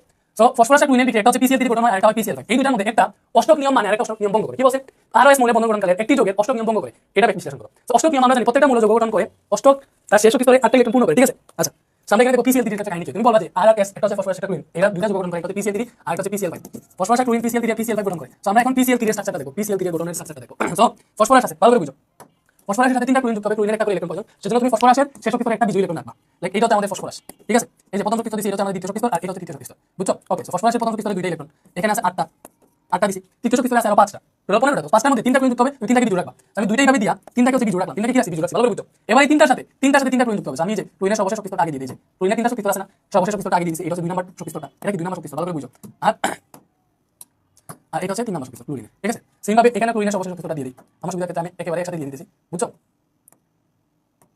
এটা হচ্ছে প্রথম শক্তি স্তর ক্লোরিনের, ওকে। আর আরেকটা ক্লোরিনের সর্বশেষ শক্তি স্তর যেখানে দিয়ে দিলাম আগে থেকে, এটা হচ্ছে দ্বিতীয় শক্তি স্তর, এটা হচ্ছে প্রথম শক্তি স্তর, ঠিক আছে? ওকে, তিনটা ক্লোরিন তো ভালো করে বুঝো, এই যে একটা ক্লোরিন।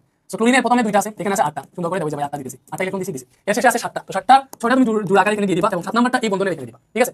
7 নাম্বারটা এই বন্ধনে রেখে দিবা। সেম ভাবে এই ক্লোরিনও দেও, এই যে দুইটা ইলেকট্রন দিছি, দ্বিতীয় শক্তি স্তরে আছে 8টা দিছি না, 8টা দিছি, এরপরে তৃতীয় শক্তি স্তরে 7টার মধ্যে 6টা তুমি এইভাবে দিলা, আরেকটা হচ্ছে এই বন্ধনের মধ্যে দিয়ে দিলা, এটা কিন্তু সেম, ভেতরে হচ্ছে 2টা, এখানে হচ্ছে কয়টা করে, এখানে হচ্ছে 8টা এবং শেষে আছে 7টা, ঠিক আছে?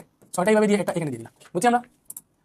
বুঝা যায় এর মধ্যে আছে। তো এটা ক্ষেত্রে ভালো করে তুমি চিন্তা করে দেখো, এটা তো বন্ধগুলো আমরা দেখছি যে ক্লোরিনের একটা ইলেকট্রন প্রয়োজন, সর্বনিম্ন দুজনই একজনের হচ্ছে একটা ইলেকট্রন শেয়ার করবে, এগুলো আমাদের সর্বনিম্ন দুজনই ক্লোরিনের এবং ক্লোরিনের দুজনই একটা ইলেকট্রন শেয়ার করবে। এই যে ক্লোরিনের শেষে একটা দিকে 3 4 5 6 7 8 আছে, মানে ক্লোরিনের অষ্টপূর্ণ হইছে, এটা কিন্তু ক্লোরিনের শেষে 8টা আছে, এটা কিন্তু ক্লোরিনের শেষে 8টা আছে। তুমি যদি এবার ফসফরাস ইলেকট্রন শেয়ার করতে চাও, দেখো ফসফরাস এখানে 2টা 3 4 5 6 7 আছে, ফসফরাসের শেষে 8টা আছে, দেখো ফসফরাস ক্লোরিন দুইটারই শেষে 8টা করে ইলেকট্রন আছে। দেখো এটা ফসফরাস ও ক্লোরিন উভয়ের শেষে, উভয়ের শেষ কক্ষপথে 8টি করে ইলেকট্রন আছে, কয়টা করে ইলেকট্রন আছে? 8টি করে ইলেকট্রন আছে, দুইটারই শেষ কক্ষপথে কি আছে ভাই আমাদের 8টি করে ইলেকট্রন আছে, তাহলে 8টি করে যদি ইলেকট্রন থাকে তার মানে তারা কি করছে অষ্টক মানছে, PCl3, অথবা PCl3 কি করছে অষ্টক মানছে, 8টা করে ইলেকট্রন থাকি তো অষ্টক মানে কি অষ্টক নিয়ম মানছে।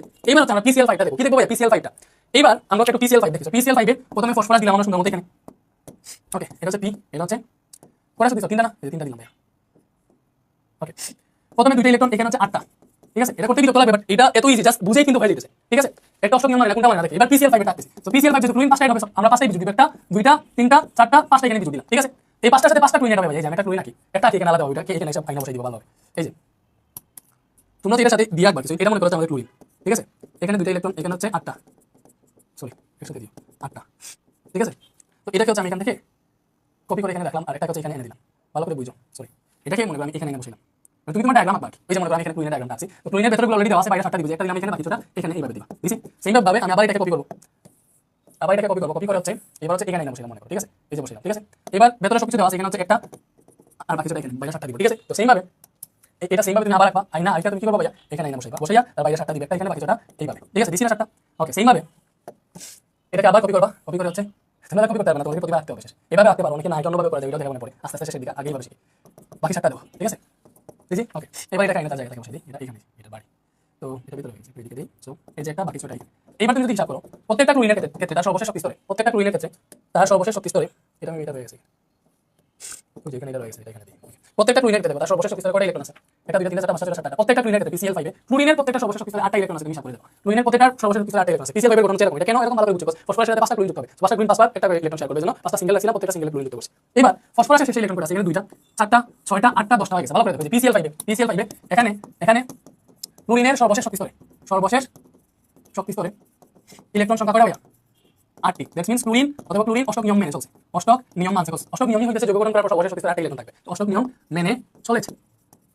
কিন্তু এখানে তুমি দেখো ফসফরাসের সর্বশেষ শক্তি স্তরে ইলেকট্রন সংখ্যা 10টি। দ্যাট মিন্স সে কি করছে?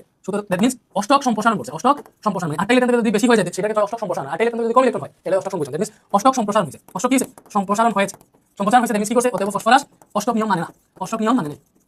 এটা কোনটা দিতে ভাইয়া? এটা হচ্ছে আমাদের PCl5 এর ক্ষেত্রে, PCl5 এর ক্ষেত্রে ক্লোরিন অষ্টক নিয়ম মানে, ফসফরাস অষ্টক নিয়ম মানে নাই। তো একটা যদি অষ্টক নিয়ম মানে না, তাহলে সামগ্রিকভাবে সম্পূর্ণ যোগটা অষ্টক নিয়ম মানে নাই। দ্যাট মিন্স অতএব PCl5 অষ্টক নিয়ম মানছে, অষ্টক নিয়ম মানে নাই, শেষ, অষ্টক নিয়ম মানে নাই। আমরা দেখিতে পাচ্ছি এখানে যে এখানে আমাদের দুইটা যোগ ছিল, PCl3 আর PCl5, ঠিক আছে? বলছিল না আরো S মূল্যের বন্ধন গঠন করে একটা যোগের ক্ষেত্রে অষ্টক নিয়ম ভঙ্গ করে, তো আরো S ফসফরাস ক্লোরিন ছিল, এই দুইটা মিলে PCl3 আর PCl5 এই দুইটা যোগ গঠন করে, এক্ষেত্রে PCl3 অষ্টক নিয়ম মানে দুইটার ক্ষেত্রে 7টা ইলেকট্রন থাকে, বাট PCl5 এর ক্ষেত্রে ক্লোরিনের শেষে 8টা ইলেকট্রন থাকলেও ফসফরাসের শেষে 10টা ইলেকট্রন হয়ে যায়, এক্ষেত্রে আমরা বলতে পারি ক্লোরিন অষ্টক নিয়ম মানলেও ফসফরাস অষ্টক নিয়ম মানে না, বরং অষ্টক সম্প্রসারণ করে, এজন্য PCl5 অষ্টক নিয়ম ভঙ্গ করে, ঠিক আছে? দ্যাট মিন্স আমরা বুঝতে পারছি আরো এর মধ্যে গঠিত যোগগুলোর মধ্যে একটা যোগ PCl5, এটা হচ্ছে অষ্টক নিয়ম মানে না, এটাই आंसर। এটা যদি দাও, এটা হচ্ছে একমাত্র সেরা একটা কোশ্চেন, এটা যারা পারবে সবই হচ্ছে তোমরা মনে করো এই চ্যাপ্টারটার মধ্যে প্রায় হচ্ছে অনেকটা ক্লিয়ার হয়ে গেছে, 50% এর থেকে আমরা বেশি পড়ে ফেলছি, আরো অনেকগুলো সিকিউ আছে, সিকিউ সলভ করব, আরো কিছু বেসিক আছে সব সলভ করব পার্ট 2 তে। এতটুকু আজকে ক্লাসে আমরা পড়লাম, এই জিনিসটা আশা করি বুঝতে পারছো, কোনো রকম ফিডব্যাক থাকলে বলো ভাই, কেন দ্রুত পড়াবো না কেন স্লো পড়াবো এটা বলবা, ঠিক আছে? একটু দ্রুত পড়ানো উচিত রিভিশন আছে, সো আমি ওই জিনিসটা ট্রাই করতেছি। সো অষ্টক নিয়ম একটা বঙ্গ সেকেন্ড বঙ্গ দেখছো, আর একটা আছে মুক্ত বন্ধন ইলেকট্রন, তোমাকে প্রশ্ন বলবে মনে রাখবা বন্ধন ইলেকট্রন হচ্ছে যে ইলেকট্রনগুলো বন্ধনে অংশগ্রহণ করে বন্ধন। তোমাকে যদি হিসাব করতে বলে যে PCl3 তে বন্ধন ইলেকট্রন সংখ্যা কয়টা, তো বন্ধন ইলেকট্রন সংখ্যা কয়টা বন্ধনে অংশগ্রহণ করছে, এই যে এটা এবং এটা, এই তিন জোড়া ইলেকট্রন বন্ধনে অংশগ্রহণ করছে, দ্যাট মিন্স PCl3 তে বন্ধন ইলেকট্রন সংখ্যা হচ্ছে 3 জোড়া বা 6টা ইলেকট্রন, ঠিক আছে? PCl3 তে বন্ধন ইলেকট্রন কয়টা? 3 জোড়া বা 6টা ইলেকট্রন। যদি বলে PCl3 তে মুক্ত ইলেকট্রন কত, মুক্ত ইলেকট্রন মানে হচ্ছে যে ইলেকট্রনগুলো বন্ধনে অংশগ্রহণ করে না, দেখো কয়টা, মানে সর্বশেষ শক্তি স্তরে যে ইলেকট্রনগুলো বন্ধনে অংশগ্রহণ করে না, ভেতরে না, শুধুমাত্র বাইরের শক্তি স্তরের ইলেকট্রনগুলো। সেখানে দেখো ফসফরাসের এইটা বন্ধনে অংশগ্রহণ করে না, ক্লোরিনের এটা টোটাল 4 জোড়া, 5 জোড়া 6 জোড়া 7 জোড়া 8 জোড়া 9 জোড়া, আর এখানে আরো দুটো ছিল আমি ভুলে দিই, ঠিক আছে? আরো দুটো ছিল, 3টা তো থাকার কথা, ঠিক আছে? তো টোটাল 9 জোড়া না 10 জোড়া, দেখো এই যে 1 2 3 4 5 6 7 8 9 আর এটা মিলে 10 জোড়া, দেখুন টোটাল 10 জোড়া ইলেকট্রন বন্ধনে অংশগ্রহণ করে না, দেখুন মুক্ত ইলেকট্রন টোটাল 10 জোড়া বা 20টা ইলেকট্রন মুক্ত জোড়া, বন্ধনের মুক্ত জোড়া বুঝছো, আর অনেক ক্ষেত্রে বলবে, সামনে আরো দেখাবো না, সমস্যা নাই। তাহলে এটা কিন্তু বন্ধন যোগ বলতে পারবা 1 জোড়া 2 জোড়া 3 জোড়া 4 জোড়া 5 জোড়া 5 জোড়া বন্ধন অংশগ্রহণ করতে বন্ধন যোগ ইলেকট্রন 5 জোড়া 10টা মুক্ত যোগ এটা এই যে সর্বশেষ স্তরে এই 3 জোড়া এখানে আরো 3 জোড়া এখানে আরো 3 জোড়া 9 অলরেডি হয়ে গেছে 10 11 12 13 14 15 জোড়া ইলেকট্রন বন্ধন অংশগ্রহণ করে নেই পিসিএল পাইবে মুক্ত যোগ ইলেকট্রন হচ্ছে 15 জোড়া বা 30টা ইলেকট্রন এইভাবে বন্ধন কি যে ইলেকট্রনগুলো বন্ধন অংশগ্রহণ করে যে মানে যে ইলেকট্রন বন্ধন অংশগ্রহণ করে এগুলো বন্ধন যেগুলো বন্ধন অংশগ্রহণ করে না এগুলো মুক্ত ঠিক আছে। তো এতটুকু আজকে যা পড়ছি বহুত পড়ে গেছে মানে আরেকটা ক্লাস আমি চ্যানেলে করব এটা তোমাদের ক্লাস দিয়ে রাখবো তোমাদেরকে আগে ঠান্ডা করি অনেক বেলা মধ্যে তোমরা জানো এখন যে ক্লাস আপলোড হইতেছে এই যে এখানে টাইম দিতেছো 8:29 বাজছে সকালে আমি তো ফিজিক্স চ্যাপ্টার 7 এর পার্ট দিয়েছি এখন কেমিস্ট্রি চ্যাপ্টার 5 এর পার্ট 1 দিলাম এখন এই রেকর্ড করে পার্ট 2 আপলোড করে রাখবো আর এটা এখন আপলোড দিই তোমাদেরকে এটা পরপরই হচ্ছে আশা করি এটা পার্ট 2 দেখে ফেলতে পারবো পার্ট 2 বাকি যা যা সব কমপ্লিট করবে এখানে সিকিউ পাবে সব টাইপের ম্যাথ আছে ওয়েট করো সব টাইপের ম্যাথ আছে এই যে কত সিকিউ আছে দেখতেছো এই যে এবং এমসিকিউ আছে এমসিকিউ সব আছে ঠিক আছে তো সব আমরা করব ইনশাআল্লাহ। তো এই ক্লাসটা এতটুকু আপাতত ঠিক আছে আমরা বাকিটা ক্লিয়ার কমপ্লিট করব ইনশাআল্লাহ। সো ভালো থাকো আবারো আরেকটা ক্লাসে দেখা হবে এটা পার্ট 2 ইনশাআল্লাহ। ঠিক আছে তোমরা তো আমাদের এফআরবিপি 25 কোর্সের ক্লাসগুলো করতেছো আমরা ফ্রি করে দিয়েছি এইবার তোমাদের যদি ওই ক্লাসগুলো করলে তোমাদের কিন্তু হিউজ লেভেলের প্রিপারেশন হয়ে যেতেছে তোমরা ভালো করে বুঝতেছো পরীক্ষার হলে গেলে ওই আউটপুটটা পাবা বাট তোমার যদি মনে হয় মানে তোমার মনে হয় বলতে কি আমরা বলি আমাদের বেসিক টু প্রো কোর্স নামে একটা সিরিজ আছে সবাই জানো ওইটাতে একদম বেসিক থেকে লাইক যেটা তোমাদের জন্য মেইনলি দরকার যেহেতু তোমরা এখন নতুন ক্লাস 9 এ ক্লাস 10 এ উঠছো তো এসি 26 সাথে তোমরা তো বেসিক টু প্রো কোর্স মানে এখানে আমরা ফার্স্টে ফুল বেসিক মানে ফুল বেসিকটা পড়ানো হবে একদম একটা চ্যাপ্টারে যাবতীয় যা আছে মনে করো তুমি ক্লাস মানে 9 এ উঠছো কোনো কিছু জানো না ওই টেক থেকে শুরু করে basic short question CQ MCQ এটা হচ্ছে ডিরেক্ট মানে এটা তোমাদের জন্য এসি 26 সাথে জন্য এই কোর্স ঠিক আছে। তো এখানে basic short question CQ MCQ সবই ডিটেইলসে পাবা তুমি মনে করো এফআরবিপি 25 কোর্সের এই গতি চ্যাপ্টার পড়তেছো 3 ঘন্টা একটা ক্লাস বাট এই যে এই কোর্সটাতে গতি চ্যাপ্টার টাইম পড়াইছে মনে করো 7 থেকে 8 ঘন্টা তার মানে বুঝতেছ এখানে কি কি কভার হইছে কত ম্যাথ প্র্যাকটিস হইছে বেসিক যা যা সব কমপ্লিট হইছে ঠিক আছে। সেম ভাবে কেমিস্ট্রিও এরপর হচ্ছে আমাদের বায়োলজিও আছে তারপর হচ্ছে আমাদের ম্যাথ আছে তারপর হচ্ছে আমাদের ইংলিশ আছে তোমাদের যতটুকু নিট এই সবগুলা কোর্স আমাদের আছে। তো মনে করো তুমি আমাদের এফআরবিপি 25 কোর্সের ক্লাসগুলো দেখে তুমি আফিল এক্সাম দিয়ে দিলা বা তোমার সামনে এক্সাম দিয়ে দিতেছো ঠিক আছে বা এক্সামের আগে যদি দেখো মনে করো তোমার যদি মনে হয় যে না ভাই আমার আরেকটু বেশি ডিটেইলসে জানা উচিত এটা ভালোভাবে আমার অন্যভাবে জানা উচিত আমি একটা সঙ্গে পড়াইতে পারি তো তুমি আমাদের ক্লাস দেখে বুঝতে পারছো আমরা ক্লাস কোয়ালিটি কেমন কিভাবে পড়াইতেছি ভাই তো সেইভাবে আগের যদি ওইভাবে পড়াই তোমাদের ভিতরে আরো ডিটেইলস আরো সুন্দরভাবে পড়াইতেছি স্বাভাবিক না এবং এগুলো ডেমো ক্লাস আছে তুমি যদি দেখতেও পারো তবে আমি কমেন্টে লিংক দিয়ে দিব ঠিক আছে এগুলো ডেমো ক্লাস আছে ওকে এগুলো হচ্ছে ডেমো ক্লাস আছে বা লিংক দিয়ে দিব তুমি হচ্ছে দেখো ঠিক আছে। তো এই কোর্সগুলোতে ভর্তি হয়ে যেতে পারো আমার মনে হয় ভর্তি হওয়া উচিত প্রত্যেকটা 26 22 27 তোমাদের ভর্তি হওয়া উচিত কারণ এগুলোতে একদম বেসিক থেকে ফুল কমপ্লিট হবে এবং এই যে কোর্সগুলো প্রাইস দেখতেছো এগুলো হচ্ছে শর্ট সিলেবাস মনে করো তোমাদের এসএসসি 26 এর জন্য এটা ডিরেক্ট এগুলোতে ভর্তি হলো এসএসসি 27 যারা তোমরা ফার্স্ট এই কোর্সে ভর্তি হবা হইলে তোমাদের শর্ট সিলেবাসে যতটা চ্যাপ্টার সবগুলো কমপ্লিট হবে এবং আমরা এগুলোর পরে এই যে শর্ট সিলেবাসে যেগুলো করাইছি সেগুলো শেষ হয়ে যাওয়ার পরে ফুল সিলেবাসের উপর কোর্স আনবো মানে কি শর্ট সিলেবাসে যেগুলো পড়াইছি তো পড়াইছি এর বাকি যে চ্যাপ্টারগুলো থাকবে সেই 27 এর জন্য বেসিক্যালি আমরা ফুল সিলেবাস লঞ্চ করব ওইখানে তোমরা পরে ভর্তি হয়ে যাবে। তো এখন এখানে ভর্তি শর্ট সিলেবাসে কিন্তু তোমাদের ফার্স্ট দিকে চ্যাপ্টারগুলো আছে অর্ধেক বই আছে শর্ট সিলেবাসে এসএসসি 27 তোমরা জানো কোন চ্যাপ্টার আছে 26 তো এগুলোর প্রাইস দেখছো মাত্র 1000 টাকা কোর্স এই যে ফুল ফিজিক্স ঠিক আছে এটা হচ্ছে এই ডিসকাউন্টটা তোমার হচ্ছে 5 জুন পর্যন্ত থাকবে এরপর এটা হচ্ছে 1250 হয়ে যাবে বা এটা প্রাইস থাকবে তোমরা আমাদের সাথে যোগাযোগ করলে বুঝতে পারবে তখন প্রাইস কত ঠিক আছে। ওকে তো এরপর হচ্ছে কেমিস্ট্রি সেমভাবে আছে এরপর হচ্ছে বায়োলজি আছে এগুলোতে একটু ডিটেইলসে পড়ানো হবে তুমি যদি ফিজিক্স কেমিস্ট্রি বায়োলজি মানে পিসিবি যেটাকে বলে ফুলের সাথে যদি কিনো তাহলে 2790 টাকা দিয়ে কিনতে হবে ঠিক আছে। এই যে ইয়েস এবং এগুলা ক্লাস কেমন হবে ভাইয়া এই যে প্রিমিয়াম রেকর্ড মানে কি আমরা লাইভে নিতাম মানে লাইভে নিলে ওইগুলো থেকে কমেন্ট করতে বা একটু কোয়ালিটি নষ্ট হয় বাট রেকর্ডেড নিলে কম সময় বেশি জিনিস পড়ানো যায় রেকর্ডেডগুলো প্রিমিয়াম থাকে এজন্য লাইক তোমরা হচ্ছে এখানে আলাদা ডিসকাশন গ্রুপ পাইছো যেখানে ডাউট সলভ করতে পারো তোমাদের কোনো প্রশ্ন যদি জানো এক্সাম পাইছো মানে তুমি একটা প্রশ্ন বুঝতেছো না তুমি আমাদের আলাদা গ্রুপ থাকবে ডিসকাশন গ্রুপ এখানে বুঝতে পারবে এটা বুঝতেছ না বুঝিয়ে দিন আমাদের টিচার রাখা আছে ওরা তোমাকে বুঝিয়ে দিবে ঠিক আছে। প্রিমিয়াম রেকর্ড মানে একদম স্মার্ট বোর্ডে এবং আমাদের কোয়ালিটি আরো ইমপ্রুভ যে ক্লাসগুলো দেখতেছো না এখন এটা থেকে কোয়ালিটি আরো ইমপ্রুভ হবে ঠিক আছে। তো এগুলো পাবা তো সেইভাবে হচ্ছে সবগুলো কোর্স আছে দেখো এরপর হচ্ছে এই যে মেটার হ্যান্ড এখানে যেগুলো মেটার হ্যান্ড এগুলো হচ্ছে তোমার প্রি রেকর্ড মানে এগুলো আগে থেকে রেকর্ড করে এগুলোতে ভর্তি হয়ে গেলে এখন সবগুলো পেয়ে যাবে ঠিক আছে। ফিজিক্স কেমিস্ট্রি অলরেডি 3টা করে 2টা করে চ্যাপ্টার শেষ হয়ে গেছে বাকিগুলো শেষ হবে ঠিক আছে। তো এগুলো প্রি রেকর্ডেড এই যে এখানে তুমি দেখতে পাচ্ছ এগুলো কোর্স একটু কম মানে এগুলো আগে থেকে রেকর্ড করা সো এগুলো তুমি কিনতে পারো যদি এগুলো নতুন কোনো ভার্সন আসে তুমি ডেটাতে ভর্তি হয়ে থাকো যদি নতুন কোনো ভার্সন আসে আমরা একদম নিউলি লঞ্চ করতেছি লাইভ ক্লাস ঠিক আছে কথা তাইলে হচ্ছে মনে করো ওইটা ফিচারতে পারে 1250 টাকা কথা তো 799 সাথে কত যদি 1250 টাকা 300 টাকা পে করলে তুমি নতুনটা এক্সেস পাবে বাট এটা কিন্তু শেয়ার একটা কোর্স এটা তুমি এমসিকিউ তার সিরিজ ফ্রি পাবা ভালো করে বুঝো এমসিকিউ তার সিরিজ ফ্রি পাবা তো এখানে সব দেওয়া আছে তুমি জাস্ট আমাদের সাথে যোগাযোগ করে আমাদের বেসিক প্রসেস কোর্সে ভর্তি হও এখানে ভর্তি হলে তোমার 100% যদি বেশি কোনো বস্তু থাকে হয়ে যাবে। এরপর আমাদের ইংলিশ কোর্স আছে ইংলিশ ফার্স্ট এন্ড সেকেন্ড দুটো মিলে 1250 টাকা এটা হচ্ছে ডিসকাউন্ট না থাকলে হয়তো প্রাইসটা একটু বাড়তে পারে তুমি আমাদের সাথে যোগাযোগ করো আমাদের সবগুলো কোর্স কিন্তু আছে। তো এরপরে দেখো আমাদের এই যে তুমি যদি সবগুলো course physics chemistry biology math আর ইংলিশ সবগুলোর সাথে কিনো তাহলে আমাদের ডিসকাউন্ট প্রাইস হচ্ছে 5499 টাকা এটা 5 জন পর্যন্ত থাকবে এরপরে বাড়বে আর কি। তো তোমরা তখন যোগাযোগ করে যেই প্রাইস থাকবে ভর্তি দিতে পারবে ঠিক আছে। তো এই হোয়াটসঅ্যাপে জাস্ট এই হোয়াটসঅ্যাপে যোগাযোগ করে দেখো তোমার ফুল প্রিপারেশন কিন্তু এগুলো হয়ে যাবে এগুলো বেসিক টু কোর্সের ক্লাস কি রকম হয় মানে এগুলো থেকে মানে 3x বেটার ঠিক আছে 3x প্রিমিয়াম। সো এই যে ভর্তি দিতে পারো জাস্ট এই হোয়াটসঅ্যাপে একটা মেসেজ দাও মেসেজ আমাদের তোমাদেরকে সব বুঝিয়ে দিবে। তো এটা মনে করো তোমাদের মানে যাদের বেসিক টু কোর্স করছে তোমাদের জন্য এই মার্কেটিংটা তো এখন তোমরা যে ক্লাসে বাকি কমপ্লিট করো আল্লাহ হাফেজ। সো এখন হচ্ছে আমরা কেমিস্ট্রি চ্যাপ্টার 5 এর পার্ট 2 করব আমরা গত ক্লাসে এতটুকু করছিলাম তোমরা যে পার্ট 1 পাইছো তো বাকিটুকু আমরা মানে শুরু করি আমরা কোনো সময় লস করতেছি না ওইটারই পরে আমি শুরু করে দিয়েছি। আচ্ছা তো দেখো এটা হচ্ছে ঢাকা বোর্ড 2023 এর কোশ্চেন ভাই পার্ট টাকা দেই একটা যে কারণে তো এগুলো যদি পার্টগুলো আমি রাখি 4-5 ঘন্টা ক্লাস হয়ে গেছে জাস্ট একটু যাতে কমফর্ট ফিল করো সেজন্য আমি নিজের একটু স্বস্তি দিই ক্লাসে করে জন্য দিয়েছি। আচ্ছা তো দেখো এখানে কি বলছে 2 নাম্বার অনুটির বন্ধন গঠন প্রক্রিয়া তো এটা করে দেওয়া লাগবে না আশা করি আমরা একটু আগে যেটা দেখছিলাম এই যে একটু আগে কি দেখছিলাম এই যে এটা সোডিয়াম আর এর যেটা দেখছি ফ্লোরিনের ঠিক আছে Na2 সরি সোডিয়াম আর সেল ওইটার মতই মোটামুটি এটা হচ্ছে ক্যালসিয়াম ক্লোরাইড ঠিক আছে। তো এটা কি 2 নম্বর বন্ধন গঠন ক্যালসিয়াম ক্লোরাইড এটা কেমনে গঠন হবে ভাই অবশ্যই ক্যালসিয়ামের সাথে ক্লোরিন যুক্ত হয় ক্যালসিয়াম ক্লোরাইড গঠন করবে। তো তোমার এটা হচ্ছে ধাতু দুইটা ইলেকট্রন ত্যাগ করবে এটা হচ্ছে অধাতু ইলেকট্রন গ্রহণ করবে ধাতু কি রকম গঠন করে আয়নিক। তো এটা হবে আয়নিক এটা আমরা বুঝতেছি কেন কি ইলেকট্রন ত্যাগ করবে চিত্রগুলো পারবা এটা সময় এগুলো আমি অনেক কাছে দিছি ক্যালসিয়াম থেকে দেখাইবা যে ক্যালসিয়াম দুইটা ইলেকট্রন ত্যাগ করতেছে ক্যালসিয়ামের শেষে দুইটা ইলেকট্রন ত্যাগ করবে এটা যাবে একটা ক্লোরিন আর এটা যাবে আরেকটা ক্লোরিন শেষ হয়ে যাবে এটা চিত্র পারবা তোমরা ঠিক আছে। এরপরে ওকে এই যে এটা এক নম্বর অনুটির বন্ধন গঠনের ক্ষেত্রে অষ্টক 2 এর নিয়মের মধ্যে কোনটি প্রযোজ্য হবে যুক্তি সব বিশ্লেষণ দেখো এটা সলভ করার আগে আমরা এই অষ্টক 2 এর নিয়ম যেটা এটা এখন পড়ে ফেলবো এটা আমাদের বেসিক ছিল আমরা আগে পড়ে না এখন পড়ে দিচ্ছি আমাদের এখানে বেসিক ক্লিয়ার হয়ে যাচ্ছে। চলো আমরা কি পড়বো ভাই অষ্টক 2 এর নিয়ম কি পড়বো অষ্টক ও 2 এর নিয়ম কি ভাই অষ্টক ও 2 এর নিয়ম ঠিক আছে। ওকে অষ্টক ও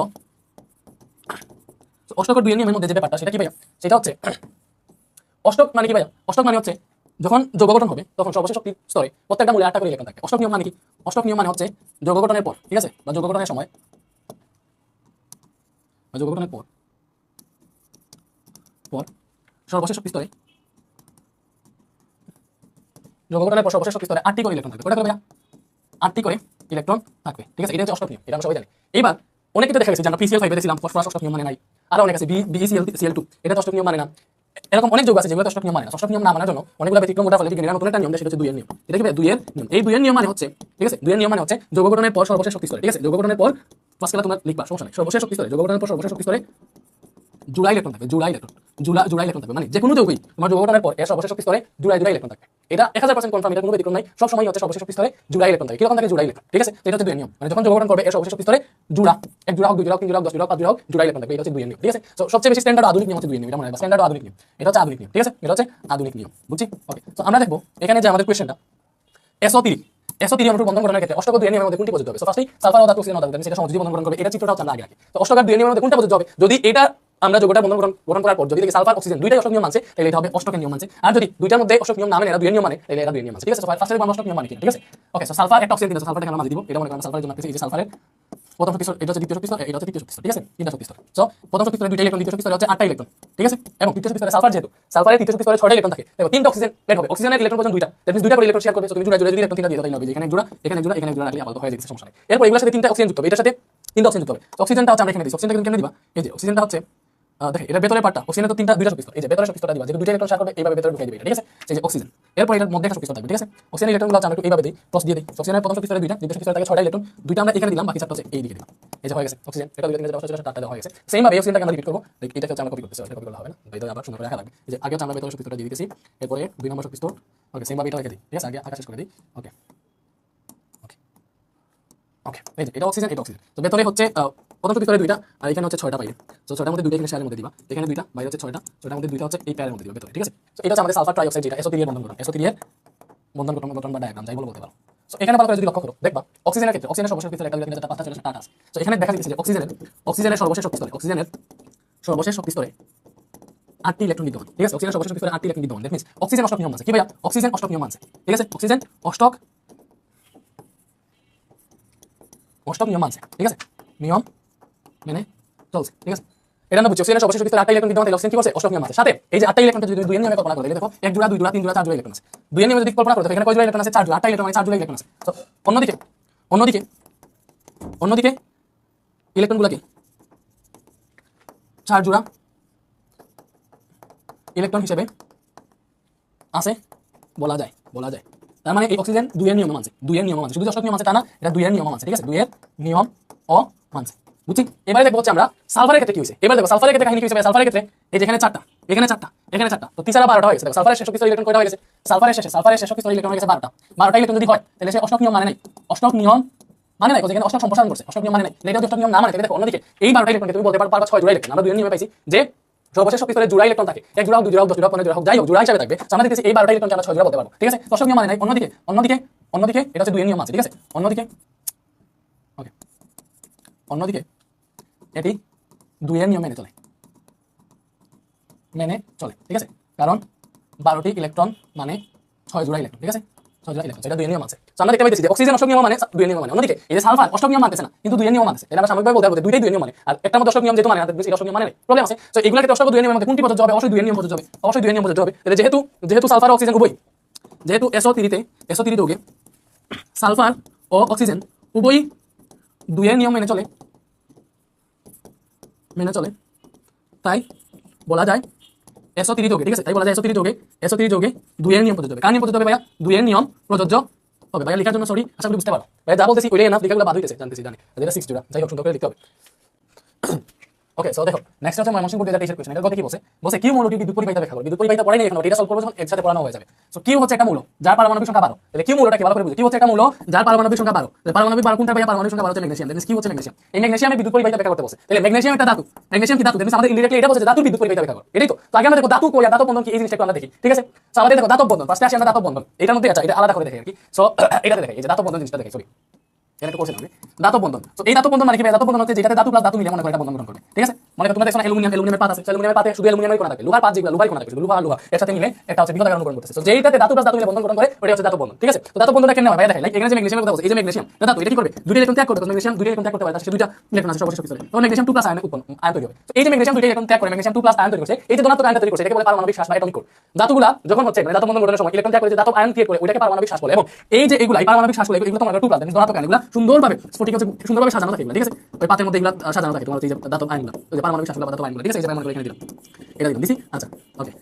এরপরে এটা যে ইলেকট্রনগুলো ত্যাগ করছে এই ইলেকট্রনগুলো এগুলোর মাঝে হচ্ছে মুক্তভাবে বিচরণ করে, সঞ্চালনশীল হিসেবে এই ইলেকট্রনগুলো সঞ্চালনশীল এগুলো মুক্তভাবে এখানে বিচরণ করে, ঠিক আছে। এগুলো হচ্ছে ইলেকট্রন, ঠিক আছে। এইভাবে মনে করো ধাতব বন্ধনটা কেমনে ক্রিয়েট হয়। এবার এই ইলেকট্রনগুলো মনে করো এই ম্যাগনেসিয়াম যে ধাতুটা আছে এটা দুটো ইলেকট্রন ত্যাগ করছে, মনে করো এই দুটা যে ওই দুটা এরকম হিসাব না, এখানে হাজার হাজার কোটি কোটি ম্যাগনেসিয়াম এইভাবে ইলেকট্রন ত্যাগ করে ম্যাগনেসিয়াম 2 প্লাস বা পারমাণবিক শ্বাসে পরিণত হবে এবং এগুলো প্লাস প্লাস আকারে থাকবে। এবং যে ইলেকট্রনগুলো এগুলো হচ্ছে মুক্তভাবে সম্পূর্ণ ধাতুর মধ্যে সরাসরি সঞ্চালন করবে, ঠিক আছে। মানে ডিরেক্ট এই যে মানে নির্দিষ্ট একটা ম্যাগনেসিয়াম যে নির্দিষ্ট দুটো ইলেকট্রন ত্যাগ করছে এবং ওইটা পারমাণবিক শ্বাসের কাছে যে ওই ইলেকট্রনগুলো থাকতে হবে এরকম কোনো ব্যাপার না, এগুলো সম্পূর্ণ ধাতব পাতের ইলেকট্রনগুলো হয়ে যাবে, ধাতব পাতের, ঠিক আছে, পাতের না। আচ্ছা এবারে দেখো মনে করো এই যে তিনটা পারমাণবিক শ্বাস দেখলাম এগুলোর মধ্যে একটা ইলেকট্রন আছে, তো এই ইলেকট্রনের প্রতি এই তিনটা একটা আকর্ষণ থাকবে, ঠিক আছে। তো এখানে একটা ইলেকট্রন আছে, এটার আশেপাশে যে পারমাণবিক শ্বাসগুলো আছে এগুলো এই ইলেকট্রনের প্রতি আকর্ষণ থাকবে। এই আকর্ষণের ফলে এই যে পারমাণবিক শ্বাসগুলো একে অপরের সাথে একটা নির্দিষ্ট অ্যাট্রাকশন ফোর্সের মাধ্যমে কানেক্টেড হয় এবং এইভাবে এই ধাতুটা ক্রিয়েট হয়। তো মাঝখানে ইলেকট্রন থাকে তার মধ্যে ইলেকট্রনকে আকর্ষণ করে ওই আকর্ষণের জন্য এরা অপর থেকে দূরে সরে যায় না, এইভাবে বিভিন্ন ধাতব বন্ধন হয়। এটা হচ্ছে আমরা দেখলাম ধাতব বন্ধন, বাট এখানে আমাদের বলছে এক ঘন্টা।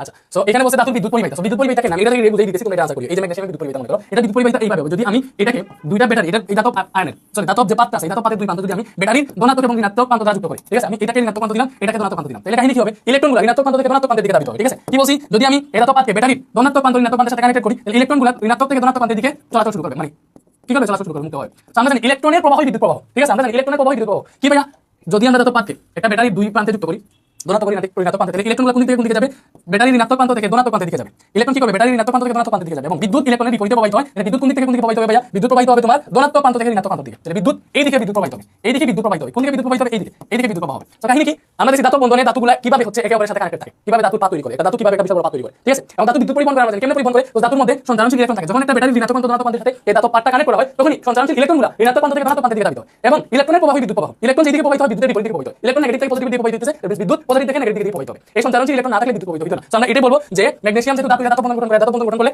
আমরা জানি এটা দুই প্রান্তে ব্যাটারি দ্বারা কানেক্ট করলে ইলেকট্রনগুলো নেগেটিভ থেকে পজিটিভ দিকে যায়, ইলেকট্রন প্রবাহ মানে বিদ্যুৎ প্রবাহ তখন বিদ্যুৎ পজিটিভ থেকে নেগেটিভ দিকে প্রবাহিত হয়, উল্টা দিকে প্রবাহিত হয়। এই মূলত এই যে কিউমুলেটিভ বিদ্যুৎ পরিবাহিতা এটাই যে সঞ্চালনশীল ইলেকট্রনের জন্য তোমার বিদ্যুৎ প্রবাহিত করে, কারণ কিউমুলটা ধাতু, ঠিক আছে। এটা ধাতব বন্ধন এই যে সেটা পাবা। উদ্দীপকের একটি মূলক একাধিক উপায় স্থিতিশীলতা অর্জন করে বিশ্লেষণ করা যায়। উদ্দীপকের একটা মূলের মধ্যে যে মনে রাখবা এই যে 17 নম্বর যে টি এটা হচ্ছে ক্লোরিন, এই মূলটা একাধিক উপায় স্থিতিশীলতা অর্জন করে, একাধিক উপায় মানে একাধিক বন্ধনের মাধ্যমে এটা স্থিতিশীলতা অর্জন করতে পারে। লাইক আয়নিক বন্ধন, আয়নিক অথবা সমযোজী যে কোনো বন্ধনই হচ্ছে এই মূলটা করতে পারে। দেখবা আমরা হচ্ছে মানে যেই মূলটা মনে করো একাধিক বন্ধনে আবদ্ধ হতে পারে বা একাধিক বন্ধনের মাধ্যমে গঠন করতে পারে, এটা হচ্ছে একাধিক উপায় স্থিতিশীলতা অর্জন করে, বন্ধন গঠন করে স্থিতিশীলতা। সামনে একটা দেখো হচ্ছে লাইক হাইড্রোক্লোরিক অ্যাসিড, হাইড্রোক্লোরিক অ্যাসিডের বন্ধন গঠন আমরা অবশ্যই প্রথম দিকে দেখছিলাম, এটা সমযোজী বন্ধন গঠন করে, সমযোজী বন্ধন গঠন করে। এখানে দেখো হাইড্রোজেন ক্লোরাইডে ক্লোরিন সমযোজী বন্ধন গঠন করতেছে, সমযোজী বন্ধন গঠন করতেছে এবং এটা ঠিক আমরা রাখতে পারবো সমযোজী বন্ধন কেন গঠন করে।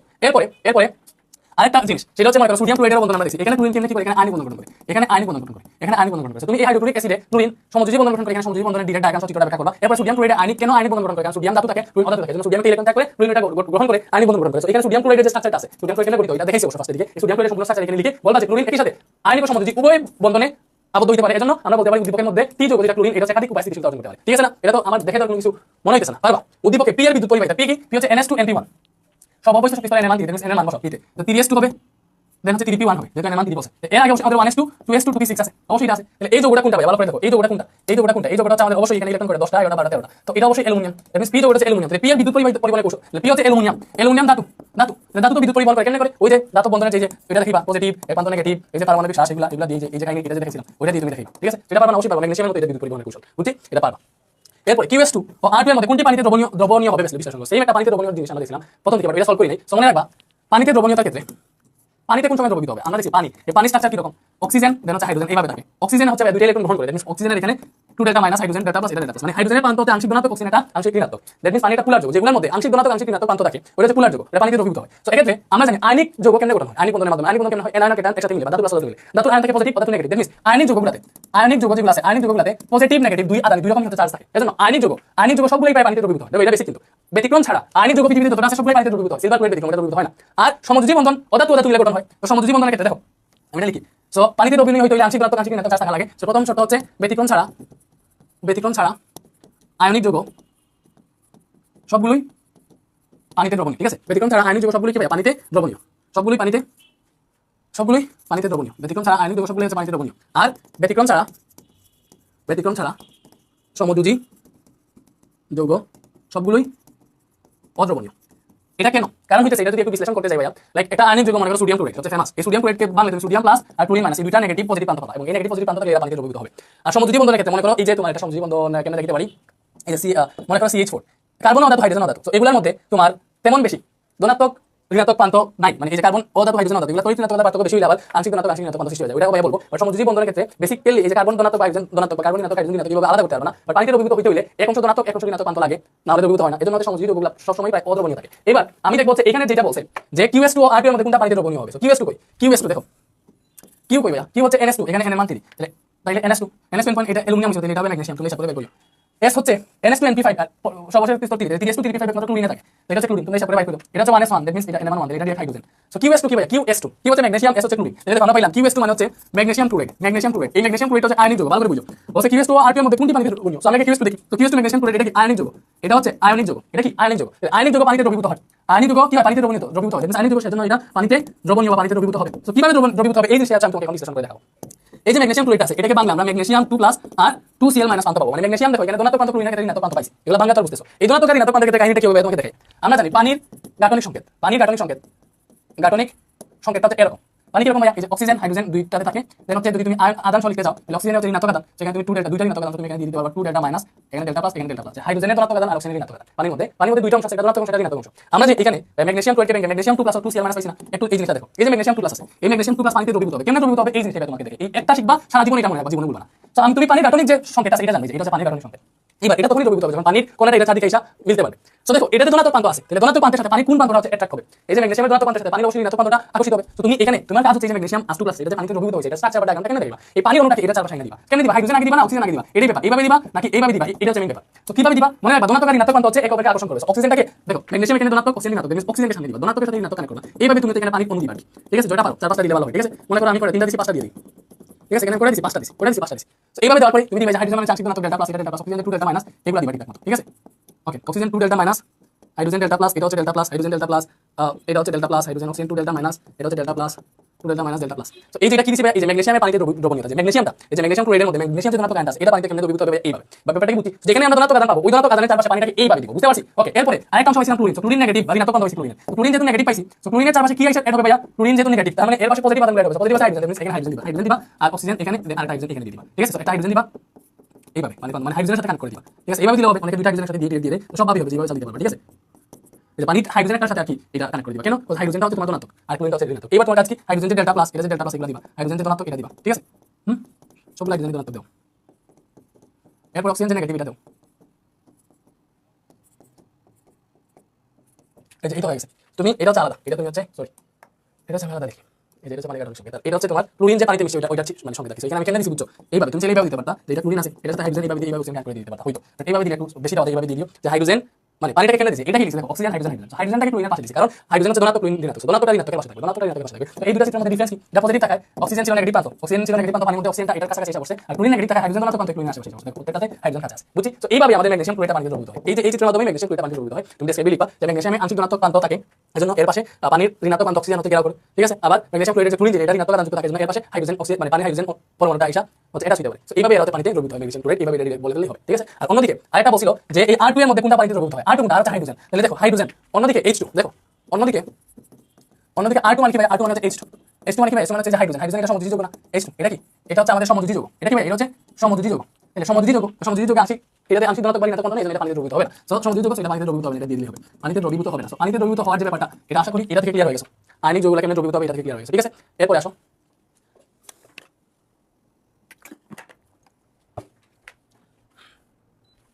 ওকে, আমরা মোটামুটি 20 মিনিটের মতো করছি, আর দেখি নেক্সট কি বলছে। এ মৌলের আইসোটোপ শতকরা এগুলো বাদ দাও, এগুলো অন্য চ্যাপ্টারে। এ মৌলটি আয়নিক ও সমযোজী উভয় বন্ধন গঠন করে, কিন্তু বি মৌল শুধু আয়নিক বন্ধন গঠন করে ব্যাখ্যা করো। এ মৌল দেখো, এ মৌল এখান থেকে তুমি হিসাব করে পাইবা, এ মৌল হচ্ছে ক্লোরিন, এ মৌল ক্লোরিন, এ মৌল কি, এ মৌল পাবা ক্লোরিন, ঠিক আছে। বি মৌল যার পারমাণবিক সংখ্যা 19, দ্যাট মিন্স বি মৌল হচ্ছে পটাশিয়াম।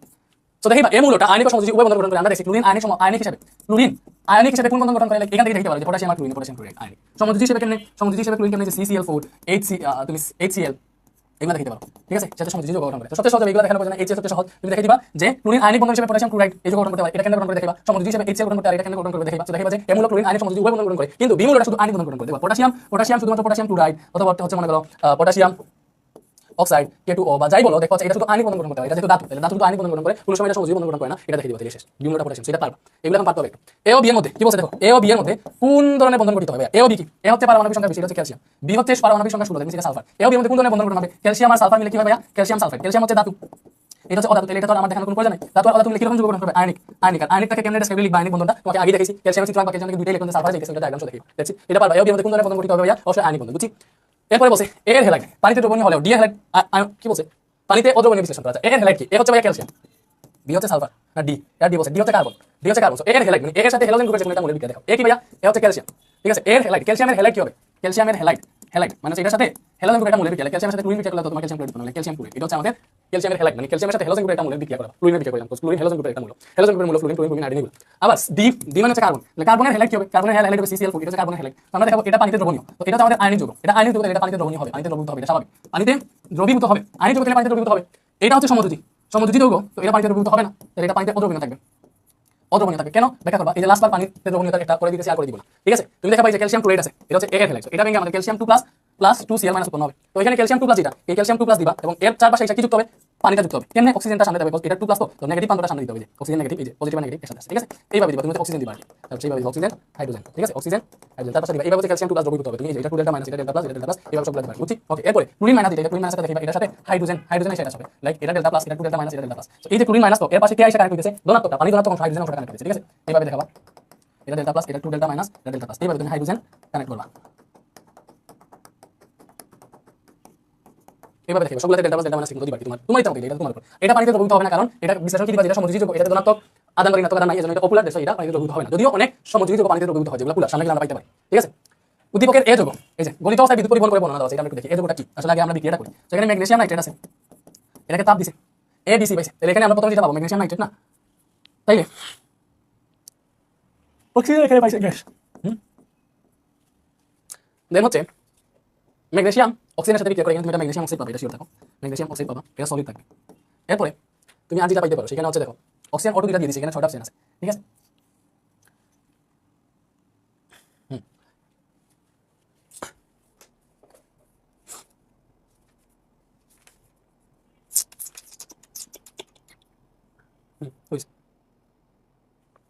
ওকে, এখানে ম্যাগনেসিয়াম আর অক্সিজেন মিলে ম্যাগনেসিয়াম অক্সাইড উৎপন্ন করবে, অক্সিজেন আলাদা দিয়ে দিয়েছে, আর বাকি থাকে অক্সিজেন এখান থেকে 3টা চলে গেছে নাকি, এখানে অক্সিজেন আছে 6টা, বাকি তুমি 3টা দিতে পারো, হাইড্রোজেন আছে 2টা। তো এটাতে সমতা করলে একরকম হয়, সমতা না করলে তুমি এখানে হাইড্রোজেন ডাইঅক্সাইড উৎপন্ন দিয়ে দিতে পারো, ঠিক আছে। তো উদ্দীপকের আমাদের মেইন যে যৌগটা সেটা হচ্ছে এটা বের করা, এটা হচ্ছে আমাদের ম্যাগনেসিয়াম অক্সাইড, এটা কি ম্যাগনেসিয়াম অক্সাইড। তো এই যে ম্যাগনেসিয়াম অক্সাইড গলিত অবস্থায় বিদ্যুৎ পরিবহন করে বর্ণনা দাও, এটা হচ্ছে আয়নিক যৌগ। আমরা জানি আয়নিক যৌগ গলিত অবস্থায় বিদ্যুৎ পরিবহন করে, আয়নিক যৌগ গলিত অবস্থায় বিদ্যুৎ পরিবহন করে, কি ভাইয়া? আয়নিক যৌগ গলিত অবস্থায় বিদ্যুৎ পরিবহন করে, ঠিক আছে।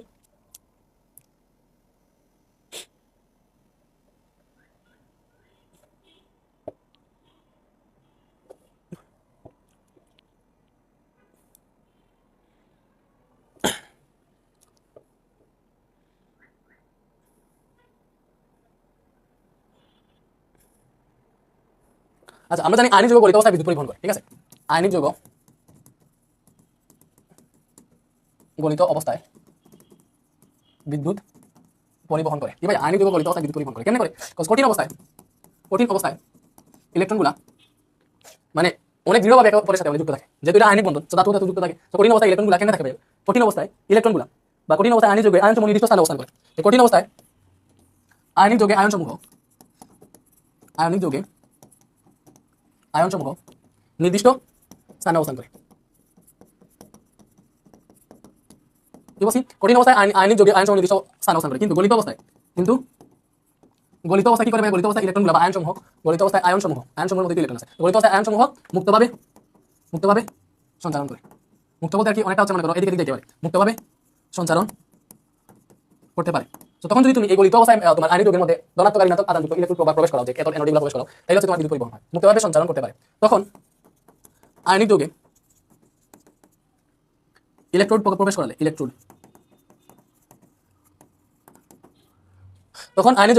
করালে মানে অবশ্যই যেহেতু আয়নিক যৌগ, এখানে তোমার ম্যাগনেসিয়াম অক্সাইড মনে করো, এটা যদি ভাঙে তুমি ম্যাগনেসিয়াম 2 প্লাস পাবা, অক্সিজেন 2 মাইনাস পাবা। অবশ্যই ধনাত্মক প্রান্ত ঋণাত্মক প্রান্ত আছে যেহেতু আয়নিক যৌগ, ঠিক আছে। সো গলিত অবস্থায় আয়ন সমূহ কেলাস ল্যাটিস থেকে মুক্ত হয়ে ইতস্তত পরিবহন করে তরল আয়নিক যৌগের দ্রবণে দুটি ইলেকট্রন প্রবেশ করালে ঋণাত্মক আয়ন সমূহ এনোডের দিকে যায়। সো তখন আয়নিক যৌগে ইলেকট্রন প্রবেশ করালে ঋণাত্মক আয়ন সমূহ, কি বলছে? ঋণাত্মক আয়ন সমূহ এনোডের দিকে যায় এবং ধনাত্মক আয়ন সমূহ আয়ন সমূহ ক্যাথোডের দিকে যায়, ঠিক আছে। ওকে, আমরা জানি অ্যানোড কোনটা ভাইয়া? অ্যানোড হচ্ছে মানে ধনাত্মক আয়ন বিশিষ্ট যে তোমার তড়িৎদ্বার যেটা থাকবে এটা হচ্ছে অ্যানোড, আর ঋণাত্মক আয়ন বিশিষ্ট যেটা থাকবে এটা হচ্ছে ক্যাথোড, ঠিক আছে। আর এনার ক্যাটালিটিক বিপরীত, ক্যাটায়ন হচ্ছে ধনাত্মক চার্জ বিশিষ্ট, এনার ঋণাত্মক চার্জ বিশিষ্ট, বাট অ্যানোড হচ্ছে ধনাত্মক, ক্যাথোড হচ্ছে ঋণাত্মক, এটা বুঝো। তো এজন্য দুটো ইলেকট্রন প্রবেশ করালে ঋণাত্মক আয়ন সমূহ অ্যানোডের দিকে যায় এবং ধনাত্মক আয়ন সমূহ ক্যাথোডের দিকে যায়, ঠিক আছে। ক্যাথোডের দিকে দাবিত হয়, ঠিক আছে। ক্যাথোডের দিকে যায় বা দাবিত লিখতে পারো, ক্যাথোডের দিকে দাবিত হয়, দাবিত হয়, ঠিক আছে। আমরা এমনিতে জানি ইলেকট্রনের পরিবহন মানে বিদ্যুৎ পরিবহন, ঠিক আছে। ওইভাবে ব্যাখ্যা করে আনসার দিতে পারবা। তো বলতে পারো ঋণাত্মক আয়নের মাধ্যমে অ্যানোডের দিকে ইলেকট্রন পরিবাহিত হয়, যেহেতু তোমার ঋণাত্মক আয়ন কোথায় গেছে? অ্যানোডের দিকে গেছে। তো ঋণাত্মক আয়নের মাধ্যমে অ্যানোডের দিকে ইলেকট্রন প্রবাহিত হয় এবং ধনাত্মক আয়নের মাধ্যমে ক্যাথোডের দিকে বিদ্যুৎ প্রবাহিত হয়। তো এতে এটা হচ্ছে দেখো ঋণাত্মক আয়ন অ্যানোডের দিকে গেছে, ঋণাত্মক আয়ন থেকে ইলেকট্রন প্রবাহিত হবে। তো এতে অ্যানোডে প্রবাহ হয়, সংক্ষেপে লিখতেছি ভাই, এবং ক্যাথোডে এবং লেখার যে অবস্থা ক্যাথোডের দিকে, ঠিক আছে।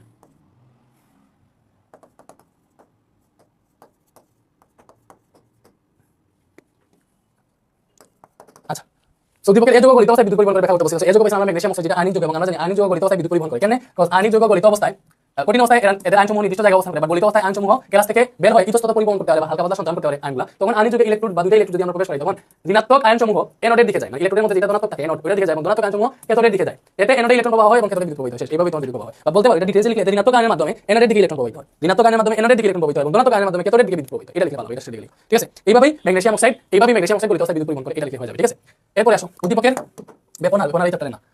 PQ2 যৌগে কোন ধরনের বন্ধন বিদ্যমান? PQ2 P হচ্ছে আমাদের 6 কার্বন, P হচ্ছে অক্সিজেন। দেখো এটা হচ্ছে কার্বন, এটা অক্সিজেন। PQ2 মানে হচ্ছে carbon die oxide. Carbon die oxide কোন ধরনের বন্ধন? সমযোজী। এবং কার্বন ডাই অক্সাইড আমি ডিরেক্ট ফার্স্টেই দেখিয়েছিলাম, প্রথমেই দেখেছিলাম কার্বন ডাই অক্সাইড সমযোজী বন্ধন গঠন করে, এটা পারবা। RQ এবং PQ2 উভয় যৌগ পানিতে দ্রবীভূত হয়, কি উত্তরের সাথে ব্যাখ্যা করা যায়। RQ মানে কি ভাইয়া? RQ আর হচ্ছে ম্যাগনেসিয়াম, কি হচ্ছে oxygen, means RQ magnesium oxide. এটা কি ম্যাগনেসিয়াম অক্সাইড? এটা ভালো না, এটা ম্যাগনেসিয়াম, এটা আর তেল অক্সাইড, এটা কার্বন। আর PQ2 মানে কি? Carbon die oxide. PQ2 carbon die oxide পানিতে দ্রবীভূত হয়, কি কার্বন ডাই অক্সাইড আর ম্যাগনেসিয়াম অক্সাইড পানিতে দ্রবীভূত হয়। এটা আয়নিক তেল, এটা দ্রবীভূত হয়, এটা আয়নিক, তার মানে পানিতে দ্রবীভূত হয়, পানিতে দ্রবীভূত হয়। বাট এই যে এটা দেখতেছো, এটা কি carbon die oxide? Carbon die oxide সমযোজী, এটা সমযোজী হয়, এটা পানিতে দ্রবীভূত হয় না। কয়টা সমযোজী দ্রবীভূত হয় দেখাবো, সামনে দিকে পাবো, দ্রবীভূত হয় না, ঠিক আছে। এরপরে এ যৌগের বন্ধন গঠন চিত্র সব ব্যাখ্যা করতে বলছে। এ যৌগ কোনটা? এখানে নাইট্রোজেন অ্যামোনিয়া বিক্রিয়া করে কি উৎপন্ন করবে? অবশ্যই 2 অণু NH3 উৎপন্ন করবে, ঠিক আছে। NH3 এটা উৎপন্ন করে, নাইট্রোজেন 2টা, হাইড্রোজেন 3 গুণ আছে, এখানে 6টা। তো এই অ্যামোনিয়া এ যৌগের বন্ধন গঠন, অ্যামোনিয়ার বন্ধন গঠন চিত্র সব ব্যাখ্যা করছে। এটা তো সমযোজী, এটা কি রকম বন্ধন? সমযোজী। তো এমনিতেই পারবো অ্যামোনিয়া নাইট্রোজেন, এবং নাইট্রোজেন হচ্ছে তোমার এই যে নাইট্রোজেন 7 না, তাহলে এটাতে 2টা ইয়ে থাকে। সো তুমি এটা ডিরেক্ট দেখে দিবা, একটু জ্বালা পালা। নাইট্রোজেন 2টা ইলেকট্রন, নাইট্রোজেনের পারমাণবিক সংখ্যা 7, তাহলে শেষে থাকে 5টা, 3টা হাইড্রোজেন যুক্ত হবে না। সো 2টাকে আমি জোড়া দিয়ে বাকি 3টাকে সিঙ্গেল রাখলাম। এই 3টার সাথে একটা হাইড্রোজেন যুক্ত হবে, এটার সাথে একটা হাইড্রোজেন, ঠিক আছে। দেন হচ্ছে এটার সাথে একটা হাইড্রোজেন, ঠিক আছে। দেন এটার সাথে একটা হাইড্রোজেন যুক্ত হলো, ঠিক আছে। তো 3টার সাথে 3টা হাইড্রোজেন যুক্ত হয়েছে, ঠিক আছে। হাইড্রোজেন যুক্ত হয়েছে, এটা ক্রস, এটা ক্রস, এটা ক্রস। তো এইভাবে হচ্ছে NH3 সমযোজী যৌগ গঠন হয়। দেখো এখানে এটা নষ্ট করে হয়েছে, হাইড্রোজেনের ক্ষেত্রে তার 2টা হিলিয়ামের ক্ষেত্রে মোচন করছে, এটা চিত্র সব বর্ণনা হয়ে গেছে। ওকে, সো দেখো এই যে এটা ঘন নাম্বার কি বলছে, ডি ও ই যৌগের মধ্যে একটা বিদ্যুৎ পরিবহন করলে অন্যটি বিদ্যুৎ পরিবহন করে না, যুক্তি সহকারে বিশ্লেষণ করো। তো দেখো এখানে ম্যাগনেসিয়াম হাইড্রোক্সাইড হাইড্রোক্লোরিক অ্যাসিডের সাথে বিক্রিয়া করছে। অবশ্যই দেখো পানি আছে অলরেডি, ম্যাগনেসিয়াম আর ক্লোরিন বিক্রিয়া করলে ডিও আমরা ম্যাগনেসিয়াম ক্লোরাইড পাবো। এখানে ডি যে ম্যাগনেসিয়াম ক্লোরাইড আসবে, এটা আমরা বুঝতেছি, দ্যাট মিন্স ডি পাইলাম হচ্ছে আমরা ম্যাগনেসিয়াম ক্লোরাইড। এরপরে দেন হচ্ছে তোমার এই যেটা দেখো CH3Br সোডিয়াম হাইড্রোক্সাইডের সাথে বিক্রিয়া করতেছে। এই কেমনে পাবো? CH3Br, ঠিক আছে, প্লাস সোডিয়াম হাইড্রোক্সাইড, এই দুটো যদি বিক্রিয়া করে তোমার এখানে কি উৎপন্ন হবে? CH3 সোডিয়াম আর বিআর, অলরেডি এখানে সোডিয়াম বিআর দিয়ে দিয়েছে, ঠিক আছে। CH3 আর OH মিলে উৎপন্ন হয় CH3OH, মানে মিথানল। এটা কি অ্যালকোহল, এবং এটা হচ্ছে মিথানল, এটা অবশ্যই একটা সমযোজী যৌগ, এটা সমযোজী যৌগ। আমরা জানি সমযোজী যৌগ পানিতে দ্রবীভূত হয় না, বাট সমযোজী যৌগের মধ্যে যদি পোলারিটি থাকে তখন এটা পানিতে দ্রবীভূত হয়। তুমি এই যে মিথানল যেটা আছে CH3OH, এটাকে ভাঙলে তুমি অবশ্যই CH3 প্লাস আর OH মাইনাস দুইটা অংশ পাবা, কারণ এখানে OH মাইনাসের সাথে CH3 অনেক পরিমাণে পার্থক্য আছে। সো এক্ষেত্রে এটা পোলার সমযোজী যৌগ। এটা কি ভাই? এটা হচ্ছে আমাদের পোলার সমযোজী যৌগ। এটা কি পোলার সমযোজী যৌগ? এটা হচ্ছে পোলার সমযোজী যৌগ। সো বলছে ডি ও ই যৌগের মধ্যে একটা বিদ্যুৎ পরিবহন করলে অন্যটি বিদ্যুৎ পরিবহন করে না। আমরা ম্যাগনেসিয়াম ক্লোরাইড, এটা তো ডাইরেক্ট আয়নিক যৌগ, আমরা জানি এটা অবশ্যই বিদ্যুৎ পরিবহন করবে, এটা 100% বিদ্যুৎ পরিবহন করবে, ঠিক আছে, বিদ্যুৎ পরিবহন করবে। বাট এখানে কোশ্চেন যে বললো এটা করলে অপরটা করে না, একটা বিদ্যুৎ পরিবহন করলে অন্যটি বিদ্যুৎ পরিবহন করবে না, এটার মধ্যে একটা সমস্যা আছে। অপর যেটা ই তো হচ্ছে আমাদের মিথানল, এটাও বেশিরভাগ ক্ষেত্রে এটা অনেকটা বিদ্যুৎ পরিবহন করে, বাট আয়নিকের মতো ঠিক আয়নিক যেভাবে বিদ্যুৎ পরিবহনের কথা বলছে। আচ্ছা বিদ্যুৎ পরিবহন, তো আয়নিক যৌগ গলিত অবস্থায় বিদ্যুৎ পরিবহন করে, এটা ঠিক আছে। আয়নিক যৌগ গলিত অবস্থায় বিদ্যুৎ পরিবহন করে, আচ্ছা এটা পোলার সমযোজী যৌগ।